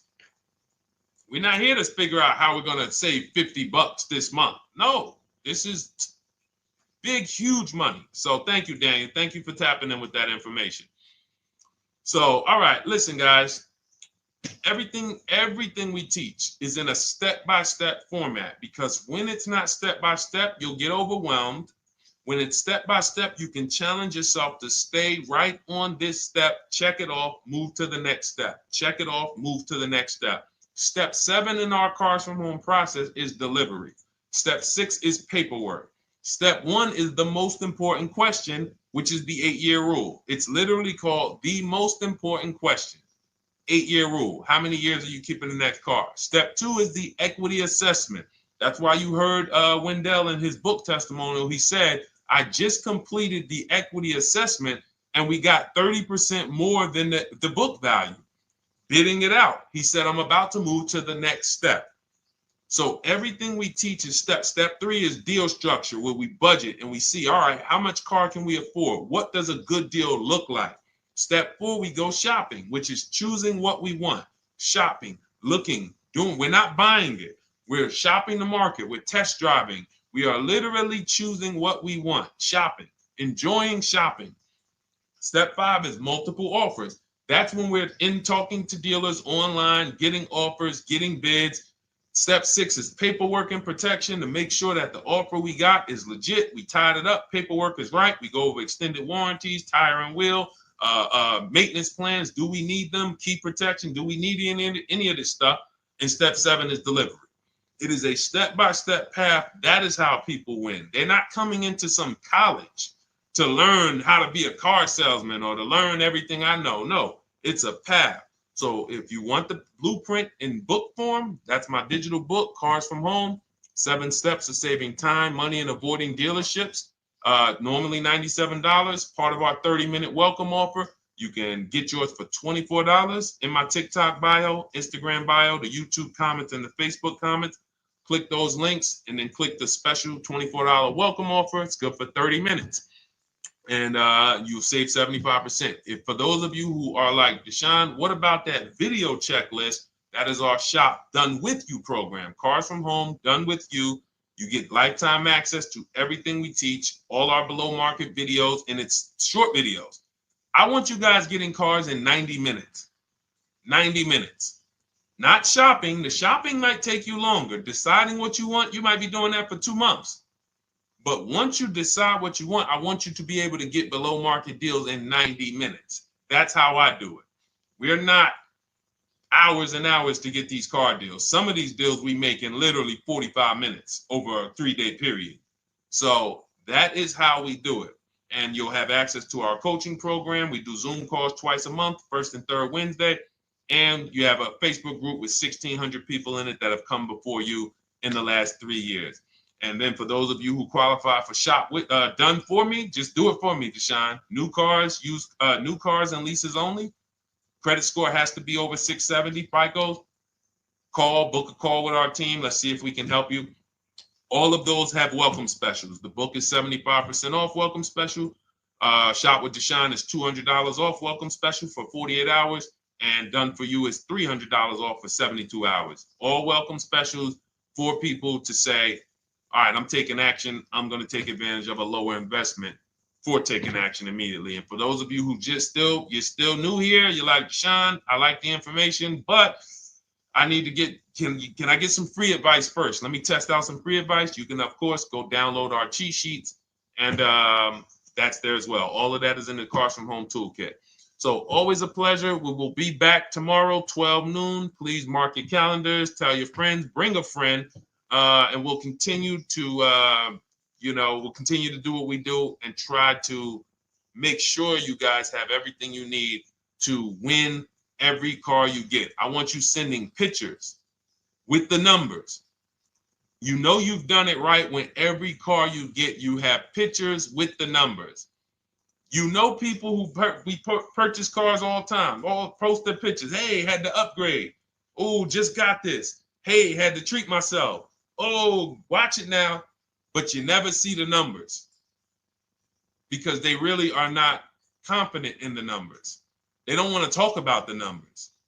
Everybody who shops with us, whether you're getting our book, whether you're using our stuff, and sometimes people who they piece together my social media videos and they'll get it done. But they are sending the numbers. Look at what I paid for this car. Not only did I get a great car, but look at the deal I got on the car. That's when you know, all right, you understand this thing. All right, have a great day, y'all. See you tomorrow. And if you couldn't make the whole broadcast, feel free to watch the replay. We'll be replaying it throughout the day until tomorrow's show. All right, have a great day, y'all. Thank you. God bless you.